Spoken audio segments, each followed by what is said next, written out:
কৃষ্ণ কৃষ্ণ সমস্ত জনচৰণত পুনৰ সাৰ দিছে কৃষ্ণ কৃষ্ণ মাধৱ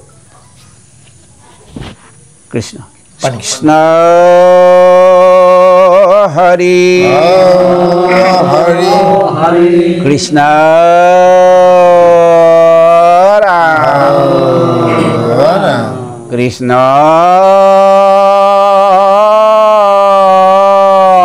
শংকৰ গুৰু হৰি ৰাম ৰাম ৰাম ৰাম ও হৰি রাম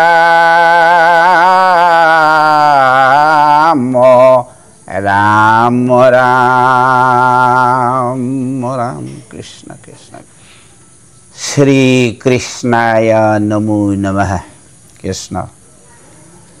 আমুক্তি তো নিস্পৃহ জিতু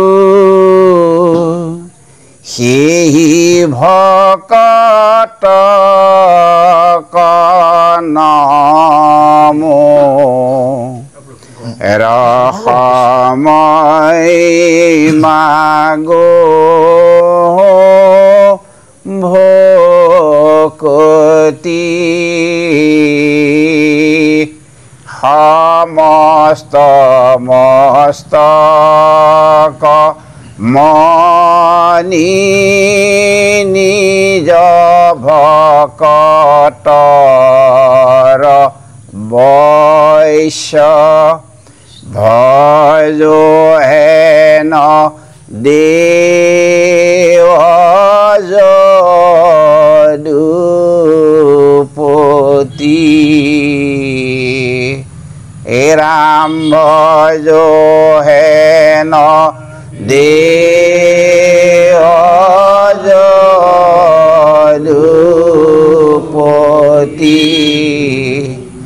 যাৰ ৰাম কৃষ্ণ নাম নাৱে ভৱ সিন্ধু তৰি পাৱে পৰম পদ পাপী যত সদানন্দ সনাতন হেনয় কৃষ্ণ সদা উপাসা কৰো হৃদয়ত ৰাম উপাসা কৰো হৃদয়ত আমি এই দুইজোকা ঘোষালৈকে যাওঁচোন দেই জয় জয়তে আমি এটা কথা সুধিম নিশ্চয় কৃষ্ণ কৃষ্ণ কৃষ্ণ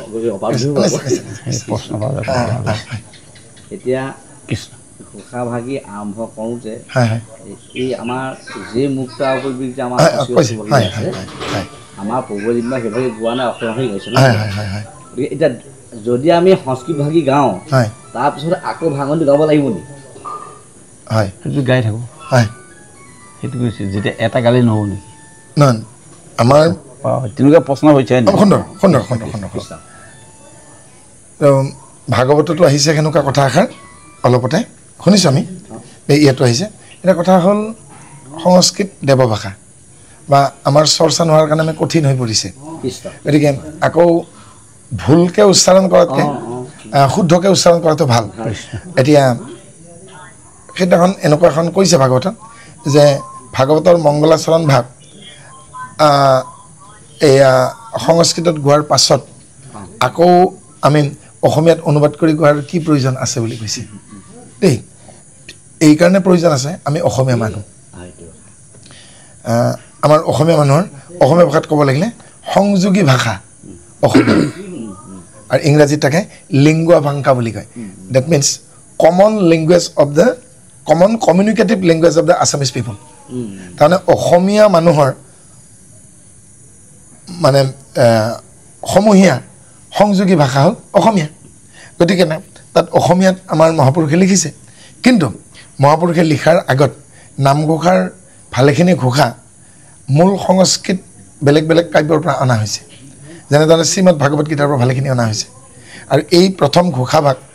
কান্তিমালা আমাৰ টিকাৰ পৰা অনা হৈছে ভক্তি ৰত্নাৱলী দেই আৰু মংগলাচৰণ আৰু সেয়া মূলতঃ বিষ্ণুপুৰী সন্যাসী লিখিছিল ক'ৰ পৰা নিছিলগৈ ভাগৱতৰ মূল শ্লোকখিনি সাৰোদ্ধাৰ কৰি পেলাই তেওঁ কি কৰিছিলগৈ তেওঁ ভক্তি ৰত্নাৱলী নাম দিছিল য'ত নেকি 12টা বিৰচন আছিল আৰু শংকৰদেৱক দায়িত্ব দিওঁতে শংকৰদেৱে মাধৱদেৱক দায়িত্ব দিছিল আৰু মাধৱদেৱে চাই পেলাই কৈছিল অনুবাদ কৰিম কিন্তু এটা বস্তু মই কম পাইছোঁ কি বোলে শৰণৰ কথা উল্লেখ নাই মানে গুৰুজনে কৈছে না মাধৱদেৱে গুৰুজনে কৈছে এই আপুনি দিয়া বিষ্ণুপুৰী সন্যাসী মই ভক্তি ৰত্নাৱলী চালোঁ শংকৰদেৱে ক'লে ইতিমধ্যেতো মই লিখিলোঁ ভক্তি ৰত্নাকৰ গতিকে তুমি অনুবাদ কৰা তেতিয়া মাধৱদেৱে ক'লে মই এটা বস্তুৰ অভাৱ অনুভৱ কৰিছোঁ গুৰুজন বোলে কি শৰণৰ কথা বিশেষ উল্লেখ নাই হয় নাই গতিকে মই সংযোজিত কৰিব পাৰিম নেকি বোলে পাৰিবা এতিয়া মাধৱদেৱে নিজাকৈ এটা বিৰচন দিলে সেইটো বিৰচন হ'ল শৰণ বিৰচন আৰু সেইকাৰণে এই বিষ্ণুপুৰী সন্যাসীৰ 12 চৰণৰ এয়া বিৰচনৰ মাধৱদেৱৰ হাতত পৰি 13টা বিৰচন এটা বাঢ়িল শৰণ বিৰচন হ'ল সেইকাৰণে নাৰায়ণ দাস ঠাকুৰে এটা ফকৰা মাতিছে 12 হাত জালৰ 13 হাত ফটা ভাল মাছ মাৰিলি বাপৰ বেটা ৰৌ বৰালি সৰু কি গ'ল পুঠি খলিহনা পাহে পাহে ৰ'ল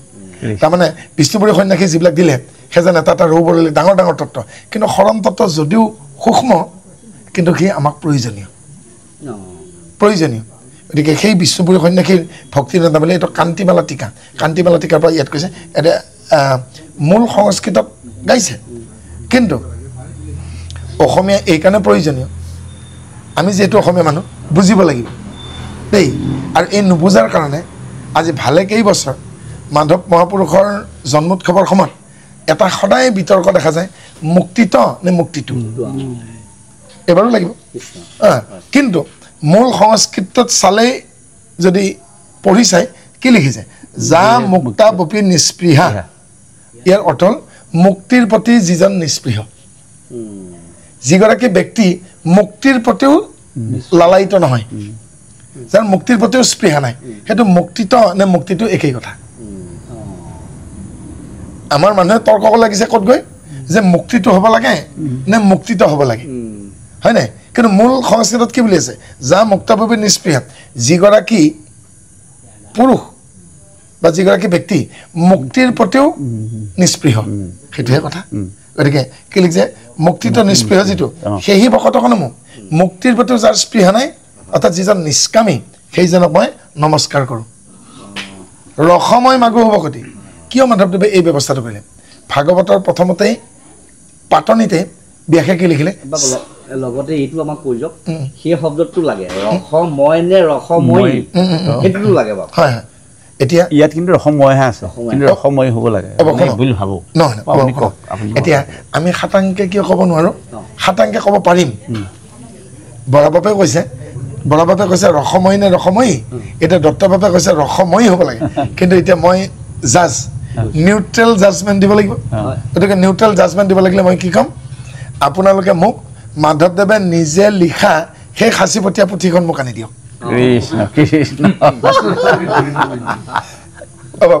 বুজি পালে কথাটো মাধৱদেৱে নিজ হাতে লিখা সেই সাঁচিপতীয়া নামঘোষাভাগ আমাক আনি দিব তেতিয়া ৰসময় নে ৰসময়ী সেই পুথিভাগে ক'ব আমি নকওঁ বুজি পাইছে নে কথাটো এতিয়া এটা ডাঙৰ আজি সমস্যা সমাধান হ'ব এঠাইত লিখিছে অনাদি অনন্ত হে ভগৱন্ত মাজুলীৰ এখন সত্ৰত আমি ঢলৰ সত্ৰত পাইছোঁ অনাদি অনন্ত হে ভগৱন্ত কামৰূপ জিলাৰ এখন সত্ৰত পাইছোঁ অনাদি অনন্ত প্ৰভু ভগৱন্ত এতিয়া মাধৱদেৱে হে ভগৱন্ত লিখিছিল নে প্ৰভু ভগৱন্ত লিখিছিল বৰাবাপেই হওক দত্তবাপেই হওক সিদ্ধান্ত এইকাৰণে দিব নোৱাৰে কাৰণ মাধৱদেৱে নিজে লিখা সাঁচিপতীয়া পুথিখন এতিয়াও আমাৰ হাতত পৰা আৰু মূল পুথিখনক কি বুলি কয় উৰ টেক্স UR উৰ টেক্স তাৰমানে মূল পুথি কোনখন হয় নাই যেতিয়ালৈকে মূল পুথিখন আমাৰ হাতত নপৰে তেতিয়ালৈকে আপোনালোকে এই বুলি কোনো আমি সিদ্ধান্ত দিব নোৱাৰিম সেইটো ৰসময় নে ৰসময়ী বুজি পোৱা নাই এতিয়া আৰু এটা আমাৰ ডাঙৰ সমস্যা সমাধান হৈ গ'ল বহুতে নুবুজি পেলাই শ্ৰীমন্ত শংকৰদেৱ সংঘক এই বুলি গালি পাৰে যে শংকৰদেৱ সংঘই ঘোষাটো অমুক কৰি ল'লে নিজাববীয়াকৈ, কীৰ্তনত অমুক সলনি কৰিলে, ভাগৱতত অমুক পদ সলনি কৰি দিয়ে। অভিযুক্ত আহি আছে। যিসকলে অভিযুক্ত কৰিছে মই তেইসকলৰ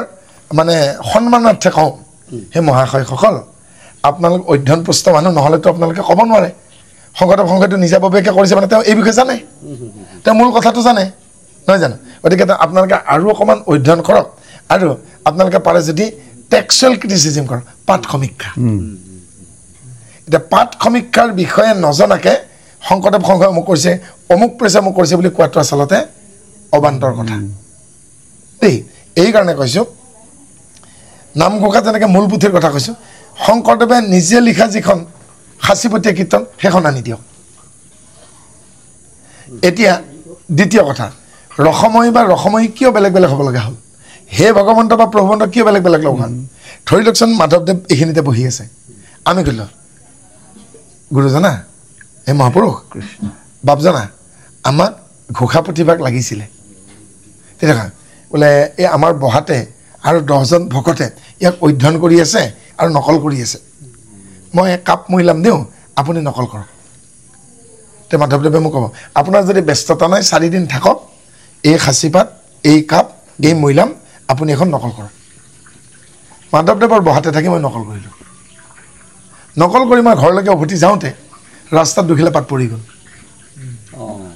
মইতো অলৰেডি ইতিমধ্যে মুখস্থ কৰিয়ে পেলাইছোঁ নামঘোষা, আৰু মোৰ ধৰণে মই আকৌ লিখি পেলাই সেই পাত দুটা সম্পূৰ্ণ কৰিলোঁ। কৰোঁতে অনাদি অনন্তত হে ভগৱন্ত ঠাইত প্ৰভু ভগৱন্ত,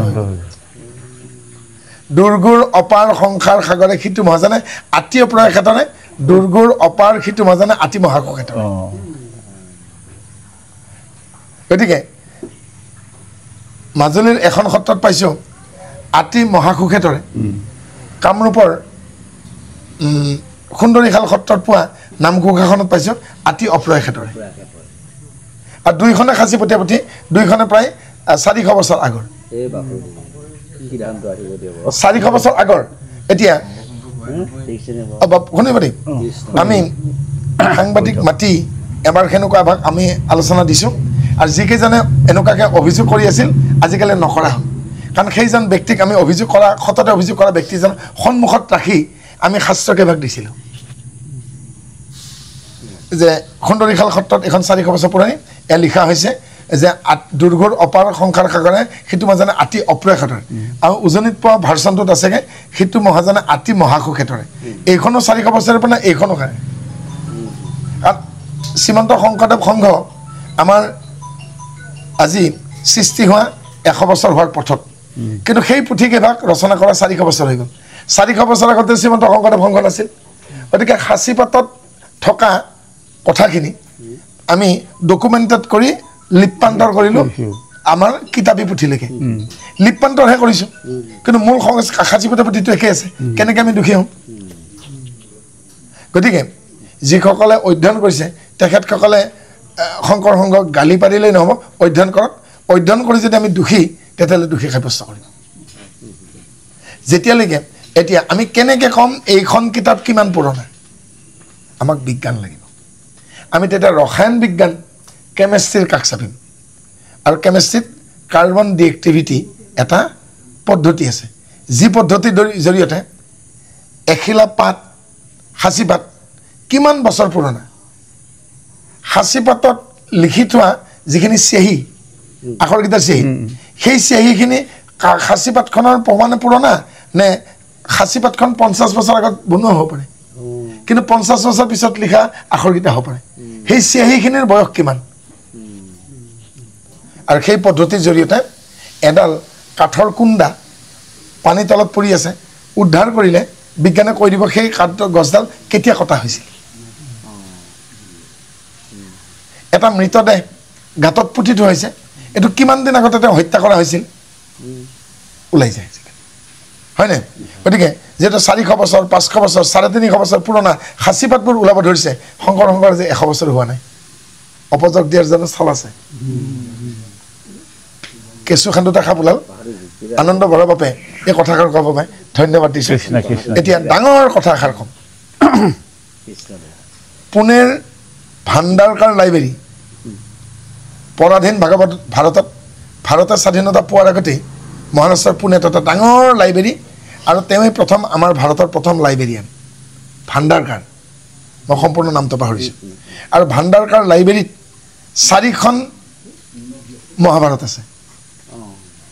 সংস্কৃত মহাভাৰতে 4টা ভাৰ্চন আছে আটাইকেইখনে বহু পুৰণি আৰু 4খন সংস্কৃত মহাভাৰতত এটা শব্দকে 4 ধৰণে লিখা হৈছে পাণ্ডৱক য'ত জুই দিব খোজা হৈছিল যতুগৃহ এখন মহাভাৰতত লিখা আছে যৌগৃহ এখনত লিখা আছে যতুগৃহ এখনত লিখা আছে লাগৃহ এখনত লিখা আছে লাক্ষাগৃহ ইমান মাথা মাৰো কেলে যতু লা লাক্ষা শব্দ এটাই যতুৱে লাই যতু লা লাক্ষা আমাৰ লাক্ষাদ্বীপ নাই জানো এই যে আমি যোৰহাটত নাই জানো বৰ্তমান আমাৰ যোৰহাটত বিশেষ ঠাইখন নাম কি কৰঙা বুলি কেনেকুৱা লৌহ সঁজুলিৰ উদ্যোগ না আইৰণ ইনষ্ট্ৰুমেণ্টেল ইণ্ডাষ্ট্ৰী গতিকে কৰঙাত দা কটাৰী কৰে কৰচ গছৰ ঠানিত দাখন বা কটাৰীখনৰ নালটোৰ নাহিকাৰে সোমাই দিয়া হয় আৰু নালটো কপকপীয়া কৰিবৰ কাৰণে কি দিয়া হয় লাহা লাক্ষা এবিধ পোকৰ বিষ্ঠা গতিকে সেই পোকৰ বিষ্ঠাটোৰ নাম লা লাক্ষা যতু এটাই 4খন ভাৰ্চন কিন্তু 4টা বেলেগ শব্দ আছে এইবাৰ অসমীয়া মহাভাৰতলৈকে আহিছোঁ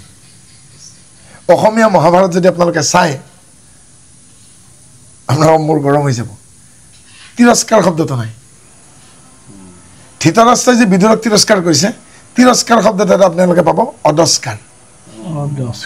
যিখিনি সময়ত মহাভাৰতখন ৰচনা কৰা হৈছিল অসমীয়াত তেতিয়া তিৰস্কাৰ শব্দটো অদস্কাৰ বুলি কৈছিল আৰু সেইখিনি সময়ত ভগৱন্ত বিষ্ণুৰ নামটোক বিষ্ণু বুলি কৈছিল বিষ্ণু নাপায় আপোনালোকে বিষ্ণু পাব সাঁচিপতীয়া গুৰুচৰিতত শংকৰদেৱ শব্দটো তালিবখ নাপায় দন্তীয়া হ'ব এতিয়া সেনেকেই যদি আমি লিপান্তৰ কৰোঁ আকৌ কোনোবাই গালি দিব তালিবখটো দন্তীয়া কিয় কৰিলে গতিকে খুব সুন্দৰ এটা ছাবজেক্ট বিষয় পাঠ সমীক্ষা গতিকে পাঠ সমীক্ষা আমি যেতিয়া বুজিম তেতিয়া গম পাম এই কিমান প্ৰয়োজনীয় এতিয়া কীৰ্তন পুথি ভাগৰ যদি আপোনালোকে পাঠ সমীক্ষা কৰে তেতিয়াহ'লে আমাৰ কীৰ্তন পুথিৰ মূল আলম পুথি কি হ'ব পাৰে শংকৰদেৱে ক'ৰ পৰা বাৰু কীৰ্তন পুথিৰ বিষয়বিলাক আনিলেগৈ বিষ্ণু পুৰাণ হৰিবংশ পুৰাণ ব্ৰহ্মপুৰাণ পদ্মপুৰাণ নাই জানো এনেকৈ তাৰপৰা গতিকে এই কীৰ্তনখনৰ ওপৰত যদি কোনোবাই গৱেষণা কৰিব লাগে পদ্মপুৰাণ বিষ্ণু পুৰাণ ভাৰত পুৰাণ গোটেইকেইখন আনিব লাগিব মাধৱদেৱৰ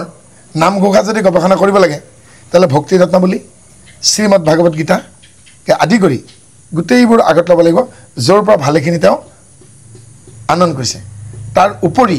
এতিয়া মাধৱদেৱৰ নাটকেইখনক আমি কি বুলি কওঁ ঝুমুৰা বুলি নকওঁ আমাৰ চুৰ ধৰা পিম্পৰা গুচোৱা ভূমি লেটোৱা ভজন বেহা দেই গতিকে এই নাটকেইখনত নান্দী শ্লোক বুলি নকওঁ জানো গতিকে পূৰ্বৰংগ মই নাটৰ বিষয়ে মই সিমান অভিজ্ঞ নহয় দেই নাট চাওঁহে মই দেই সৰু ধেমালি বৰ ধেমালি মই সিমান বুজি নাপাওঁ কিন্তু এটাই বুজি পাওঁ নান্দী শ্লোক থাকে আৰু নান্দী শ্লোকখিনি আমি চাই পেলাই গম পালোঁ সেয়া লীলাশোক বা বিল্বমংগলৰ ৰচনাৰ পৰা অনা হৈছে সেই মাধৱদেৱৰ নিজা নহয় মাধৱদেৱক শংকৰদেৱে কৈছিল তুমি মোৰ ৰচনাৰ পৰা নানি কাৰণ শংকৰদেৱেও গীতপদ ৰচনা কৰে মাধৱদেৱেও গীতপদ ৰচনা কৰে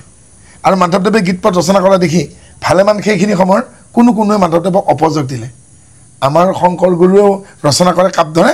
মাধৱ পুৰুষদেৱে নকলহে কৰে আৰু তেতিয়া মাধৱদেৱে কৈছেগৈ মোৰ বৰ বেজাৰ লাগে নকল কৰা বুলি কওঁতে আপুনি কৰা কাম আৰু মই কৰা কামৰ মাজত আকাশ পাতাল পাৰ্থক্য তেতিয়া কৈছে এটা কাম কৰাহে মই নাট লিখোঁ তুমিও নাট লিখা তুমি এটা কাম কৰা তুমি নান্দী শ্লোকবিলাক লীলাশোক বা বিল্বমংগলৰ পৰা আনা আৰু লীলাশোক বা বিল্বমংগলৰ পৰা আনি নান্দী শ্লোকখিনি সোমাই দিলে আপোনালোকে নাটসমূহ যদি অধ্যয়ন কৰে তেতিয়াহ'লে নাটৰ যদি পাঠ সমীক্ষা কৰিব লাগে তেতিয়া লীলাশোক বা বিল্বমংগলৰ ৰচনা অধ্যয়ন কৰিব লাগিব হয় নহয় চাওক গতিকে আমি ভাবোঁ এদিন সুদূৰ প্ৰসাৰী অধ্যয়ন হ'ব আমাৰ ভৱিষ্যত প্ৰজন্মই নিশ্চয় শংকৰদেৱৰ ৰচনাৱলী মাধৱদেৱৰ ৰচনাৱলীক পুংখানুপুংখভাৱে অধ্যয়ন কৰিব, গৱেষণা কৰিব, পাঠ সমীক্ষা কৰিব আৰু শুদ্ধ সত্য তথ্য আমাৰ ভকতীয়া ৰাইজৰ আগত দাঙি ধৰিব, যাতে বিতৰ্কৰ উৰ পৰক। নহয় জানো? গতিকে আমি সৰু কথা এটা তেতিয়া ৰৈ গ'ল। অসমীয়া লিপি 3 প্ৰকাৰৰ, যিবোৰ লিপি আমাৰ ব্ৰাহ্মণ লিখকসকলে ব্যৱহাৰ কৰিছিল, মহেন্দ্ৰ কন্দলী, মাধৱ কন্দলী, অনন্ত কন্দলী, তেওঁলোকৰ লিপিবোৰত আখৰবোৰত ধ্বনিবোৰত হস্ৰই, দীৰ্ঘই, মূৰ্ধন্যত এইবিলাকত টিকনিবিলাক দীঘল। এই ধ্বনিবোৰৰ টিকনিবিলাকক অসমীয়া ভাষাত চৈতান বুলি কয়। ছয়তান নহয় দে, চৈতান। প্ৰথম চত ঐকাৰ, চৈতান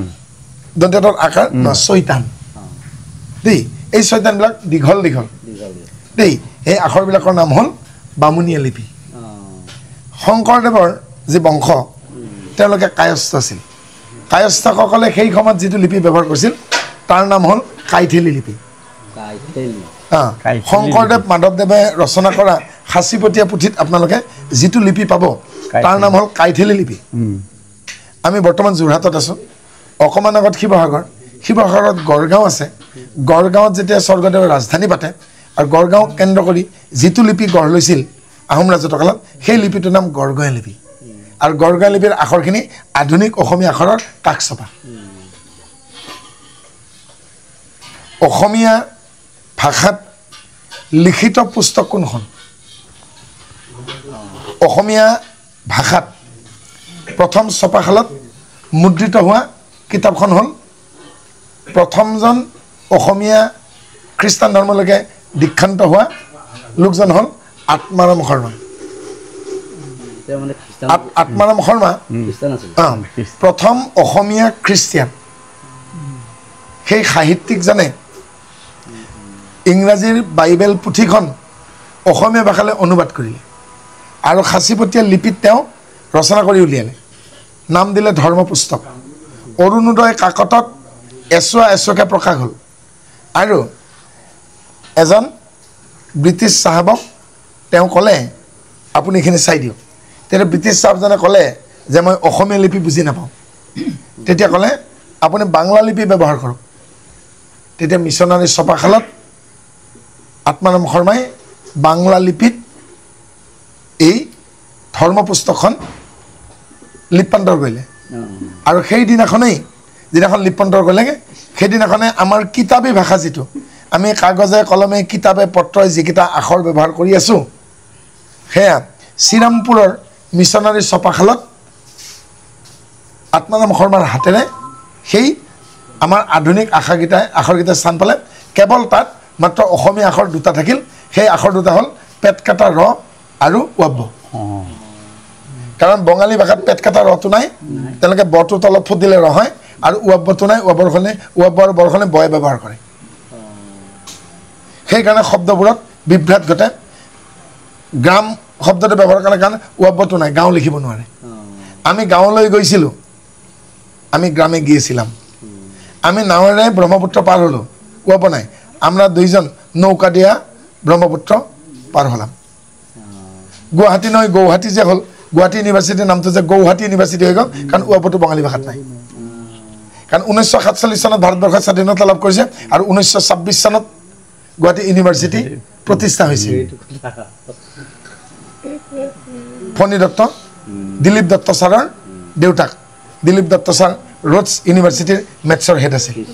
আৰু তেওঁ এখন বুৰঞ্জী লিখিছিল, কাৰণ ফলি লোৱা বুৰঞ্জী। অৰ্থাৎ কিমান যন্ত্ৰণাত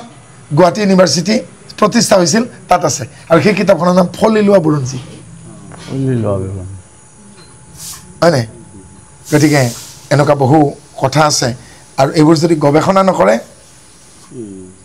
ইমান সহজ কথা নহয়। গতিকে এই প্ৰথম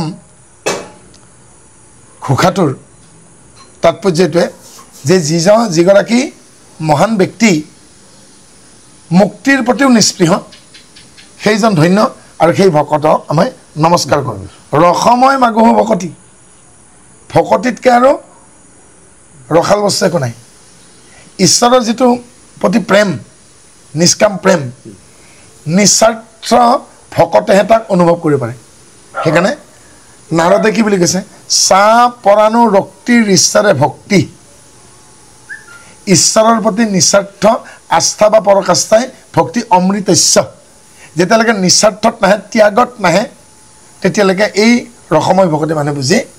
নাপাব সমস্ত মস্তকমণি একোজন আমি ব্যক্তিগত কিন্তু সমস্ত গোটেইকে আমি একেলগে কি কওঁ সমস্ত মস্তক আমি নামঘৰত কি কওঁ মাথা গন্তি কৰকচোন কিমানমান ভকত হ'ল প্ৰসাদ কিমানমান মাথা গন্তি কৰা বুলি নকয় জানো গতিকে আমাৰ প্ৰত্যেকৰে একোটা মস্তক নাই জানো গতিকে গোটেই বিশ্বব্ৰহ্মাণ্ডত যিমান মানুহ আছে জীৱশ্ৰেষ্ঠ মানুহ প্ৰত্যেকে আত্মা আৰু এই প্ৰত্যেকগৰাকী আত্মাৰ অধিকাৰী যিজন সেইজন ঋষিকেশ শব্দৰ হ'ল আত্মাৰ অধিকাৰী ঋষিকেশ মানে এনেকৈ যে সমস্ত অৱস্থা নিজ ভকতৰ বৈশ্য তেওঁ আকৌ সমস্ত আত্মাৰ অধিকাৰী হৈ আকৌ তেওঁ ভক্তৰ বৈশ্য ভগৱান তেওঁ আকৌ ভকতৰ বৈশ্য কাৰণ ভকতৰ ভকতীয়ে ভগৱন্তক বৈশ্য কৰে ভজু হানু দেৱ যদুপতি আৰু ভকতৰ বৈশ্য সেইজনে যিজন আমাৰ ভজনীয় দেৱ যদুপতি কি হয় যদুবংশৰ কাৰণে যদুমণি যদুপতি যাদৱানন্দ যদুবংশৰ কাৰণে আৰু কৃষ্ণৰ পঞ্চম পুৰুষ ওপৰত এগৰাকী পুৰুষ আছিল তেওঁৰ নাম বিৰিঞ্চি সেইকাৰণে তেওঁ বৃষ্টি বংশৰ বা বিৰিঞ্চি বুলি কয় ইয়াত বিষ্ণু শব্দতকৈ বিৰিঞ্চি বুলি পুৰুষ আছিল আৰু সেই বিৰিঞ্চিৰ পৰা অহা কাৰণে তেওঁ বিৰিঞ্চি বুলি কয় যাৰ ৰাম কৃষ্ণ নাম যাৰ নাম ৰাম আৰু কৃষ্ণ নাৱে ভৱ সিন্ধু তৰি অৰ্থাৎ ৰাম নামেই একমাত্ৰ নৌকা ভৱ সিন্ধু পাৰ হোৱাৰ বাবে ইপাৰ আৰু সিপাৰ আগমৰ পৰা নিগমলৈকে যাব লাগিলেও ৰাম নাম আৰু ইহলোকৰ পৰা পৰলোকলৈকে যাব লাগিলেও ৰাম নাম ইপাৰ আৰু সিপাৰ নহয় জানো গতিকে ভৱ নদীৰ দুটা পাৰ ইপাৰ আৰু সিপাৰ এটা পাৰ যদি আগম এটা পাৰ নিগম এটা পাৰ যদি আমাৰ ইহলোক এটা পাৰ পৰলোক নহয় জানো ইহলোকৰ পৰা পৰলোকলৈকে যাব লাগিলে বা এই ইহ জগতৰ পৰা আমি পাৰলৌকিক বা দিব্য জগতলৈকে যাব লাগিলে আমি পৃথিৱীত আছোঁ আৰু যদি তেওঁ বৈকুণ্ঠত আছে পৃথিৱীৰ পৰা বৈকুণ্ঠ যাব লাগিলেও ৰাম নাম আৰু ফলত কি হ'বগৈ তাকে কৈছে আমাক যে যাৰ ৰাম নাম কৃষ্ণ যাৰ ৰামকৃষ্ণ নাম নামে ভৱ সিন্ধু ধৰি পাৱে পৰম পদ পাপীজাত উদাহৰণস্বৰূপে অজামিল ৰত্নাকৰ আদি তেওঁলোকে ৰাম নামেৰে গতি নাপালে জানো সেই পিছৰ ফালে ক'ব দুগুটি অক্ষৰ ৰাম নাম শ্ৰীৰাম নাম অমিয়া মাধুৰী জোৰে আতি সুকোমল পৰম মংগল নামে মনোৰদৰ পৰে এই মাধৱদেৱে এহাজাৰ টকাত এনেকুৱা এটা শব্দ লিখা নাই যিটো শব্দ নেকি থৈ যাব পাৰি তেইল ৰব বুলি কয় ঠেকেচা মাৰি থ'ব পৰা শব্দ এটাও নাই তেওঁ যেন মানে সৰি পৰা কিছুমান বচা ফুল যেনেকৈ মালা বনোৱা মানুহজনে বচা ফুল তুলি পেলাই মালাডাল নাগাঠেনে তেনেকৈ শব্দৰ শৃংখল গঠন কৰি তেওঁ যেন এজন নামৰ মালা বান্ধিলে নাজান তাক আমাৰ উদ্ভিদ বিজ্ঞানৰ ভাষাত মনিলিফৰ্ম বুলি কয় আপোনালোকে এই এতিয়া বহাগ আৰু জেঠত কি হয়গৈ ভাতকেৰেলা হয় সকলোৱে খায় ভাতকেৰেলা নিৰোগী বস্তু ভাতকেৰেলাৰ আলুটো কেনেকুৱা বাৰু মনিলিফৰ্ম মালাকৃতিৰ হয়নে গতিকে শব্দ জণ্ডাল শব্দ শৃংখলে তেখেতে লালিত্যৰ ব্যঞ্জনাৰে তেওঁ এডাল মালা গাঁঠিলে নামৰ মালা যাৰ নাম কৃষ্ণ নাম নামে ভৱ সিন্ধু ধৰি পাৱে পৰমপদ পাপীজাত সদানন্দ সনাতন হেনয় কৃষ্ণ কহনা উপাসা কৰোঁ সদানন্দ সদায় আনন্দ সনাতন যিটো সনাতন মানে সমভাৱে যিয়ে আদৰি লয় সনাতন অৰ্থাৎ হিন্দু মুছলিম বৌদ্ধ খ্ৰীষ্টান ওখ চুটি চাপৰ কণা কলা কোজা বুলি কোনো কথা নাই হস্ত পদ কৰ্ণ বাক্য আশ্ৰয় মানে যাৰ হৰি ভকতিত সমস্ত অধিকাৰ শংকৰদেৱে ঘোষণা দিছে একাদশ স্কন্ধ নিমিন প্ৰসিদ্ধ সংবাদ প্ৰথম অধ্যায় হয়নে সমভাৱে যিয়ে সকলোকে আদৰি লয় তাৰ নাম হ'ল সনাতন সদানন্দ সনাতন হেনয় কৃষ্ণক সদায় উপাসা কৰোঁ হৃদয় তেওঁ কি বুলি কৈছে বিপৰীতভাৱে তেওঁক যিজনে ভক্তি কৰে তেওঁকো আদৰি লয় আমাৰ এতিয়া যাৰ লগত কাজিয়া পেচাল লাগে তেওঁক জীৱনত মানুহে নামাতে কিন্তু আকৌ ঈশ্বৰে সেইজনকো আদৰি লয় যিজনে তেওঁৰ শত্ৰুতা কৰে জয় বিজয় বিপৰীতভাৱে জন্মগ্ৰহণ নকৰিলে জানো কি বোলে বৈৰী বাবে চিন্তি বাহা লোক মোক অল্পকালে পাই বাহিলো তেতিয়া ক'লে আকৌ জয় বিজয় এইটো আকৌ কেনেকুৱা কথা বোলে ক'লে ইচ্ছা মিত্ৰভাৱে যদি পৃথিৱী যোৱা 7 বাৰ জন্ম ল'ব লাগিব মিত্ৰভাৱে মোক তোমালোকে কেনেকৈ ভক্তি কৰা তোমালোকৰ কথা কিন্তু যদি মোৰ লগত শত্ৰুতা কৰা 3 জন্মতে মই তোমাক ইয়ালৈকে আনিম আপোনাক শত্ৰুতা কৰিম আকৌ সোনকালেহে আমাক আনিব আপোনাক শত্ৰুতা কৰিম আমাক আকৌ গুৰ মাৰ নিদি ইয়াতে আনিমগৈ তেতিয়া জয় বিজয় সন্মুখত আছেই তলমূৰ হৈ তো নাৰদে ক'লে হেৰি ঈশ্বৰ এইটো কেনেকুৱা কথা হ'ল তেতিয়া কৃষ্ণই কৈছে মোৰ এটা পানী খোৱা কুঁৱা আছিল কেঁচা কুঁৱা তাতে এটা কপি কল আছিল আৰু এডাল পুৰণা ৰছী আছিল ৰজ্জু আৰু ৰজ্জুত বন্ধিত হৈ এটা খণ্ডঘট আছিল তাৰমানে বাল্টিঙৰ অসমীয়া খণ্ডঘট বহুতে নাজানে দেই খণ্ডঘট বাল্টিঙৰ অসমীয়া ভাষাত খণ্ডঘট বুলি কয় ৰছীডাল পুৰণা কাৰণে ৰজ্জুডাল পুৰণা হোৱাৰ কাৰণে ৰজ্জু বিচ্ছিন্ন হৈ খণ্ডঘট জলত পতিত হ'ল আৰু বাল্টিংটো জলত পতিত হৈ তললৈকে বুৰ গ'ল সি বোকাত সোমালগৈ এতিয়া মই কি কৰিম নাৰদে কৈছেগৈ এতিয়া আপুনি লোৰ মাৰি এডাল বেকা কৰি কটা বনাই ৰজ্জুত সংযোজিত কৰি কপি কলেৰে সোমাই দি পানীত পেলাই দিব আৰু যেন লোহাৰ কাঁইটডালৰ চকুহে আছে সেনেকৈ সি পানীৰ তলত নিজে বাল্টিংটোক বিচাৰে নাকে কাণে ধৰি বাল্টিংটো ওপৰত উঠাই দিব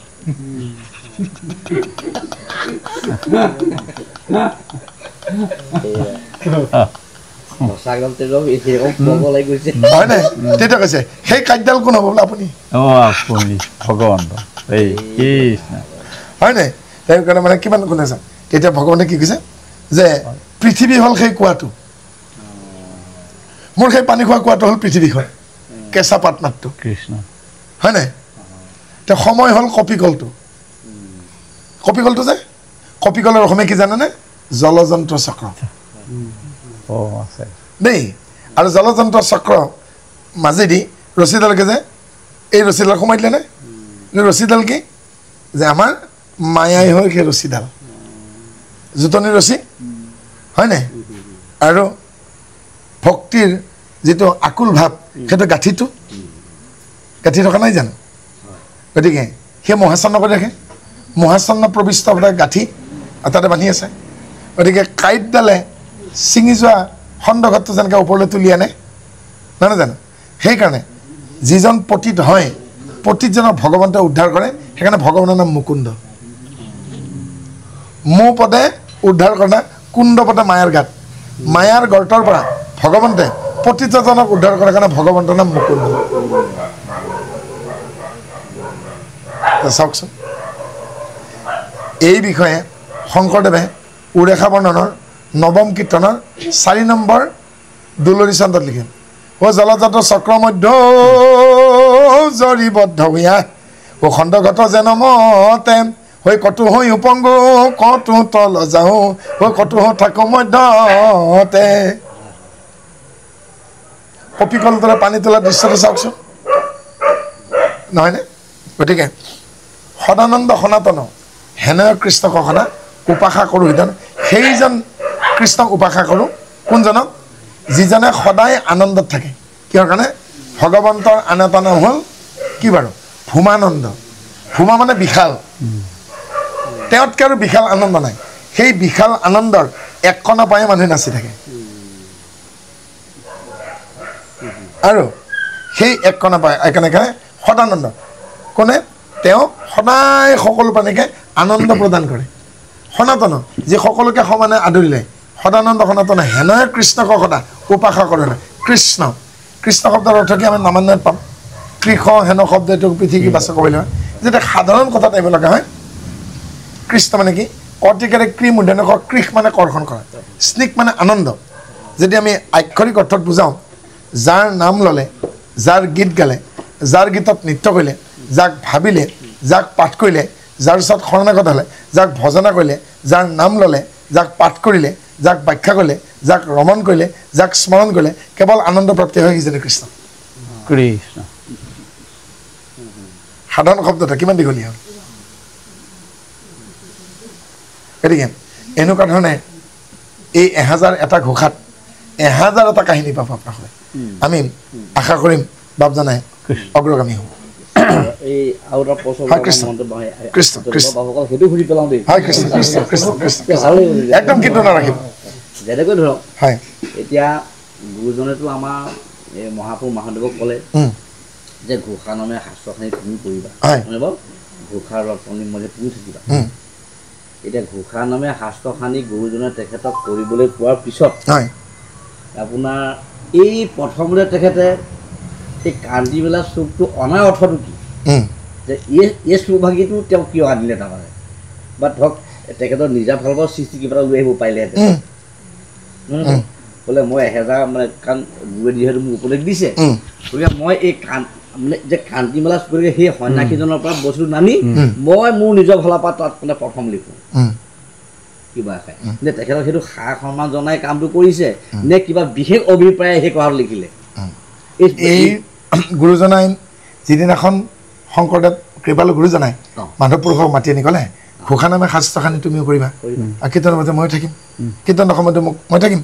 মোৰ মানে মূৰ্তিৰ সমান কোনে জানো আৰু সেইদিনাখন শংকৰদেৱে মাধৱদেৱক কুৰুক্ষেত্ৰ যুদ্ধৰ প্ৰথম দিনৰ কথাখিনি কৈ আছিল মাধৱ বঢ়াৰপু ইফালে কৌৰৱ পক্ষ ইফালে পাণ্ডৱ পক্ষ বিশাল সেনানী সন্মুখত হাতীবোৰ তাৰপিছত ধ্বজাবাহী সৈন্য তাৰপিছত অশ্বাৰোহী তাৰপিছত পদাতিক চতুৰংগ সেনাদল আৰু আমাৰো এনেকুৱাকৈ আৰু তেতিয়া কৃষ্ণই অৰ্জুনক কৈছেগৈ প্ৰথমতে গুৰু স্মৰণ কৰিব লাগে আদ্য গুৰু পিতৃ মাতৃক স্মৰণ কৰি তাৰপাছত তেওঁ দুপাত খৰ লৈ পিতামহ ভীষ্মৰ চৰণত আৰু অষ্টগুৰু দ্ৰোণাচাৰ্যৰ চৰণত প্ৰণিপাত জনাইছে অৰ্জুনে প্ৰথম প্ৰণিপাত জনাইছে ন তেতিয়ালৈকে তেওঁ ভাগি পৰা নাইতো তেতিয়া একদম যুদ্ধ কৰিম এনেকুৱা মনোভাৱ আছে সেই কথাষাৰ তাৰমানে মাধৱদেৱৰ গাত লাগিল মোক যিহেতু আজ্ঞা কৰিলে গুৰুজনাই এই নামঘোষাৰ মাজলৈকে গতিকে তেওঁ নিজকে অৰ্জুন বুলি ভাবি ল'লে অৰ্জুন বুলি ভাবি লৈছে আৰু ইফালে মাধৱদেৱ নিজৰ কৰ্মত লাগিল আৰু শংকৰদেৱে ইফালে কাকুতি বৰঘোষা ভাগ সেই সময়তে মানে গীতা মানে কুৰুক্ষেত্ৰৰ যুদ্ধ সামৰণি কৰি শংকৰদেৱে নিজৰ কামত লাগোতে মই নিজৰ কামত লাগো দেই বোলে হয় গুৰুদেৱ আৰু লাগি শংকৰদেৱে নিজে কাকুতি বৰগীত বা বিয়লি সময় কাকুতি বৰঘোষা আগুৱাত লাগিল গোপালে কি গতি কৰিলে এই গোবিন্দে গাই আছে আৰু তাত লাহে লাহে গোটেই বৰগীতটো গাই আছে আৰু এ ভৱ গণ আতি মোহ পাখে চন্ন বতাহে হামো হৰিণ ৰাই গাই আছে এতিয়া মাধৱদেৱে ভাবিছে হৰিণটোৱে অৰ্জুন নহয়তো গুৰুজন মানে নিজে নিজে ভাবিছে হৰিণটোৱে অৰ্জুন নহয়তো কুৰুক্ষেত্ৰ যুদ্ধত যে নিজকে অৰ্জুনে এটা হৰিণৰ লগত নিজকে তুলনা কৰিছে এফালে যদি দুৰ্যোধনে খেদি আহিছে এফালে দুষাখনে খেদি আহিছে লোভ মোহ দুহু বাগ সতাটো নচালে লাগে এইবাৰ আকৌ কৃষ্ণ অৰ্জুনক কৈছে এই যদি লোভ আৰু মোহৰ নিচিনা দুটা বাঘক বলে পাৰা আৰু বাকীবিলাকতো কুকুৰ কাম ক্ৰোধ কুত্তা খেদি খায় কৃষ্ণ মানে তোমাৰ গোটেই কথাখিনি তেওঁৰ মনত ৰেখাপাত কৰিলে আৰু ৰেখাপাত কৰি প্ৰথম দিনাখন যে লগ পাইছিল ধোঁৱাহাটত শংকৰদেৱক মাধৱদেৱে সেই কথা মই প্ৰথম দিনাখন কি কৰিছিলোঁ তো প্ৰথম দিনাখন এটা মলাচৰু তামোল পাণ এচৰু কৰি কেইটামান আনি শংকৰদেৱক দি সেৱা কৰিছে গুমস্তা বুলি সেৱাভাগ জনোৱা হ'ল গুমস্তা মানে ভূঞা বংশৰ যিজন পৰিচালক মুৰব্বী মানুহ তেওঁ গুমস্তা বুলি কৈছিল কি কিয় সেৱা জানা বোলে গুমস্তা বুলিয়ে সেৱাভাগ ধৰা হ'ল তাৰমানে আমাৰ ভূঞা বংশৰ জ্যেষ্ঠজন বুলি তৰ্ক আৰম্ভ হ'ল তাৰপিছত মাজতে সুধিছেগৈ তোমাৰ পৰিচয় বোলে মই মনোৰমা বাই বেটা তেতিয়া কৈছে তেহে তুমি মনোৰমা বাইৰ বেটা ভাগিনী হবা সম্পৰ্কত তাৰমানে মাধৱদেৱৰ মাকক শংকৰদেৱে বাইদেউ বোলে দেই যি নহওক শেষত বাদ বিতণ্ডা অন্তত তৰুমূল শ্লোকেলে শংকৰদেৱে মাধৱদেৱক পৰাস্ত কৰিলে বৃক্ষৰ মূলত যদি পানী নেদয় পানী ডালে পতা সঞ্চয় যদি কথা পাতক কদাচিত তাই নোহোৱাৰ তৃপ্তি আৰু তেতিয়া পৰাস্ত হৈ পুনৰ সেৱা জনালে শেষত বিদায় বেলিকা আকৌ বুঢ়ী খাই বুলি হেৰা তোমাৰ কি হৈছে আহি সেৱা দিলে গুমস্তা বুলি ঠিক আছে মই মানি ল'লোঁ পৰাস্ত এতিয়া আকৌ মোৰ উবুৰি খাই কিয় পৰিছে বোলে আপোনাৰ মোৰ চৰণৰ পৰা বঞ্চিত নকৰিব আপোনাৰ চৰণতে মই বিক্ৰয় গ'লোঁ আশ্ৰয় ল'লোঁ 3বাৰ সেৱা জনাইছে কৃষ্ণ গতিকে প্ৰথম দৰ্শনতে যাক 3বাৰ সেৱা হৈছে যাৰ চৰণত বিক্ৰয় গৈছে তেওঁৰ নামেৰে যদি ঘোষা আৰম্ভ নকৰোঁ মোৰ এইটো অপৰাধ হৈছে সেই ভাৱনাৰ বাবেই শংকৰদেৱক প্ৰণিপাত জনাই মাধৱদেৱে কান্তিমালা শ্লোকৰ আশ্ৰয় ল'বলগীয়া বাধ্যত পৰিছে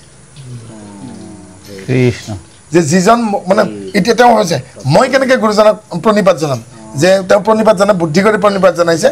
যে মুক্তিত নিষ্পৃহ যিটো সেই ভকতক ডাইৰেক্ট শংকৰদেৱ বুলি কোৱা নাই যিজন মুক্তিৰ প্ৰতি নিষ্পৃহ সেইজনে মোৰ আদৰৰ মোৰ কৃপালু গুৰু চাওকচোন নহ'লে আমি শৰণত কৃপালু গুৰুজনাৰ অভয় চৰণ কৃষ্ণদেৱৰ অৰুণ চৰণ ৰাম নামৰ ৰাতুল চৰণ ভোজনে ভকতৰ শীতল চৰণ 4 চৰণ পালোঁ হ'ল নেকি 4টা শিকি লগ লাগিলে যেনেকৈ এটকা হয় 16 ওচৰ হয় সেনেকৈ আমাক 4টা লগ লগাই দিছে চাওকচোন আৰু ক্ৰমে ক্ৰমে মাধৱদেৱ পকি আহি আছে শেষত বস্তু প্ৰকাশত কি লিখিলে শ্ৰীমন্ত শংকৰ হৰিভকত জানা জানা কল্পতৰু তাহান্ত বিনাই নাই নাই আমাৰ পৰমগুৰু সিদ্ধান্ত দি দিলে গুৰু কেনেকুৱা তাৰ সিদ্ধান্ত দিলে গুৰু নিনাথ শংকৰে সংশয় চেদি এইকাৰণে মই শংকৰদেৱক গুৰু বুজিলোঁ কাৰণ মোৰ মনৰ সংশয় ছেদন কৰে গতিকে গুৰু তাকে বুজি যে শিষ্যৰ মনৰ সংশয় ছেদন কৰিব পাৰে কৃষ্ণ হয় আৰু সেই ভাৱনাৰ বাবে মাধৱদেৱে এই কান্তিমালা শ্লোকৰ ভক্তি ৰত্নাৱলীত তেওঁ আশ্ৰয় ল'বলগীয়া বাধ্য কাৰণ ইতিমধ্যে মাধৱদেৱক অনুবাদ কৰিব দিয়ে থৈছিল দিয়ে থোৱা নাছিল জানো কাৰণ এটা কাম কৰি থাকোঁতে আন এটা মনত পৰে যদি এই কাম দুটাৰ মাজত ঘটনা দুটাৰ মাজত সম্পৰ্ক থাকে সেইকাৰণে অসমীয়া ভাষাত কি বুলি কয় এটা ফকৰা যোজনা আছে কলিয়াবৰত পয়েক মৰিল ঢেঁকী দিওঁতে মনত পৰিল এটা বৰিৰ দুটা কাম ধান চুহে তাৰমানে ধান বানে চুহে আম তাৰমানে আহাৰ মাহ প্ৰথম সপ্তাহ আম পকিছে এজনী বুঢ়ীয়ে ঢেঁকী দি আছে আৰু ঢেঁকী দি ইফালে মাৰলি ৰছীত হাত বাওঁ হাতে ধৰি আছে সোঁ হাতেৰে পকাম চুহি আছে তেওঁ এই মানে ধান ভৰাই থকা আইগৰাকীয়ে কৈছে মোৰ লগত এজনী বুঢ়ী আছে আৰু বুঢ়ীজনী কি কৰে বোলে কি কৰে এজনী বুঢ়ীৰ দুটি কাম ধান বানে চুহে আম ধানো বানি আছে আমো চুহি আছে আৰু তেতিয়া সেই ধান বানা ছোৱালীজনী যেতিয়া সেনেকৈ কৰিছে তেতিয়া সেইজনী বিধৱা এওঁ বিধৱা তেতিয়া সেই পখলিত মানে খুবলি বুলি কওঁ উজনিত খুবলি নামনিত পখলি এটাই শব্দ দেই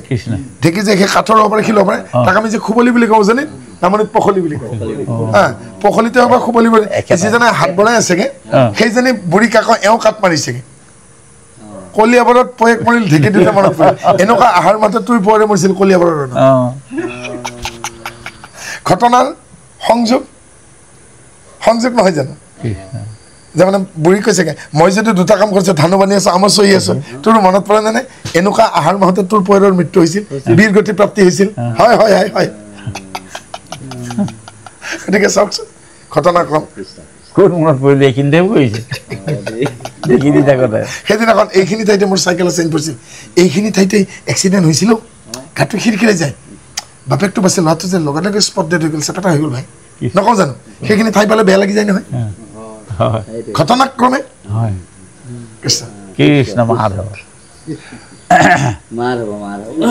তেতিয়াহ'লে পাছত নাদেখিবা আকৌ যাওক আৰু নাম আছিল এইবাৰহে আপোনালোকে জীৱনটো বুজি পাব এইবাৰ কিন্তু একদম ডাঙৰ ঘটনাত গৈ আছেগে গোটেই লাইফটো আহিব মৎস্যকুৰ মনৰ সিংহ বামন পৰশুৰাম হলিৰাম বৰা শ্ৰীৰাম বুদ্ধ কল্কি নামে দশ আকৃতি ধৰিছা কৃষ্ণ তজু পাৱে কৰো প্ৰণাম ৰাম তজু পাৱে কৰো প্ৰণাম কৃষ্ণ গোটেই জীৱনটো সামৰি থলে এগৰাকী স্বামীৰ শুক্ৰ এগৰাকী নাৰীৰ গৰ্ভাশয়ত প্ৰৱেশ কৰি যেতিয়া ডিম্বাণুক নিষিক্ত কৰে তেতিয়া নাৰীগৰাকীৰ শৰীৰত দ্বিতীয় স্পন্দন ধৰা পৰে এগৰাকী প্ৰসূতি বিভাগৰ চিকিৎসক স্বামীয়ে হওক বা মাকেই হওক শাহুৱেকে হওক ডক্টৰৰ কাষলৈকে গৰ্ভৱতী নাৰীগৰাকী লৈ গৈছে সন্দেহতে কি কৰিছে তেওঁ বমি কৰিছে উকালি আছে মূৰটো ঘূৰাই আছে আৰু আগৰ আয়ুৰ্বেদিক ডক্টৰে কি কৰে বাত পিত্ত কফ নাৰী চাই এতিয়া ডক্টৰে থেটিস্কোপ লগাইছে আগত সেই নাৰীয়ে বেধন কৰক বা থেটিস্কোপ লগাই চাওক যি মুহূৰ্ততে এগৰাকী নাৰীৰ শৰীৰত চিকিৎসকে দ্বিতীয় স্পন্দন ধৰা পেলাব আৰু তেতিয়াই চিকিৎসকে গম পায় যে সেইগৰাকী নাৰী গৰ্ভৱতী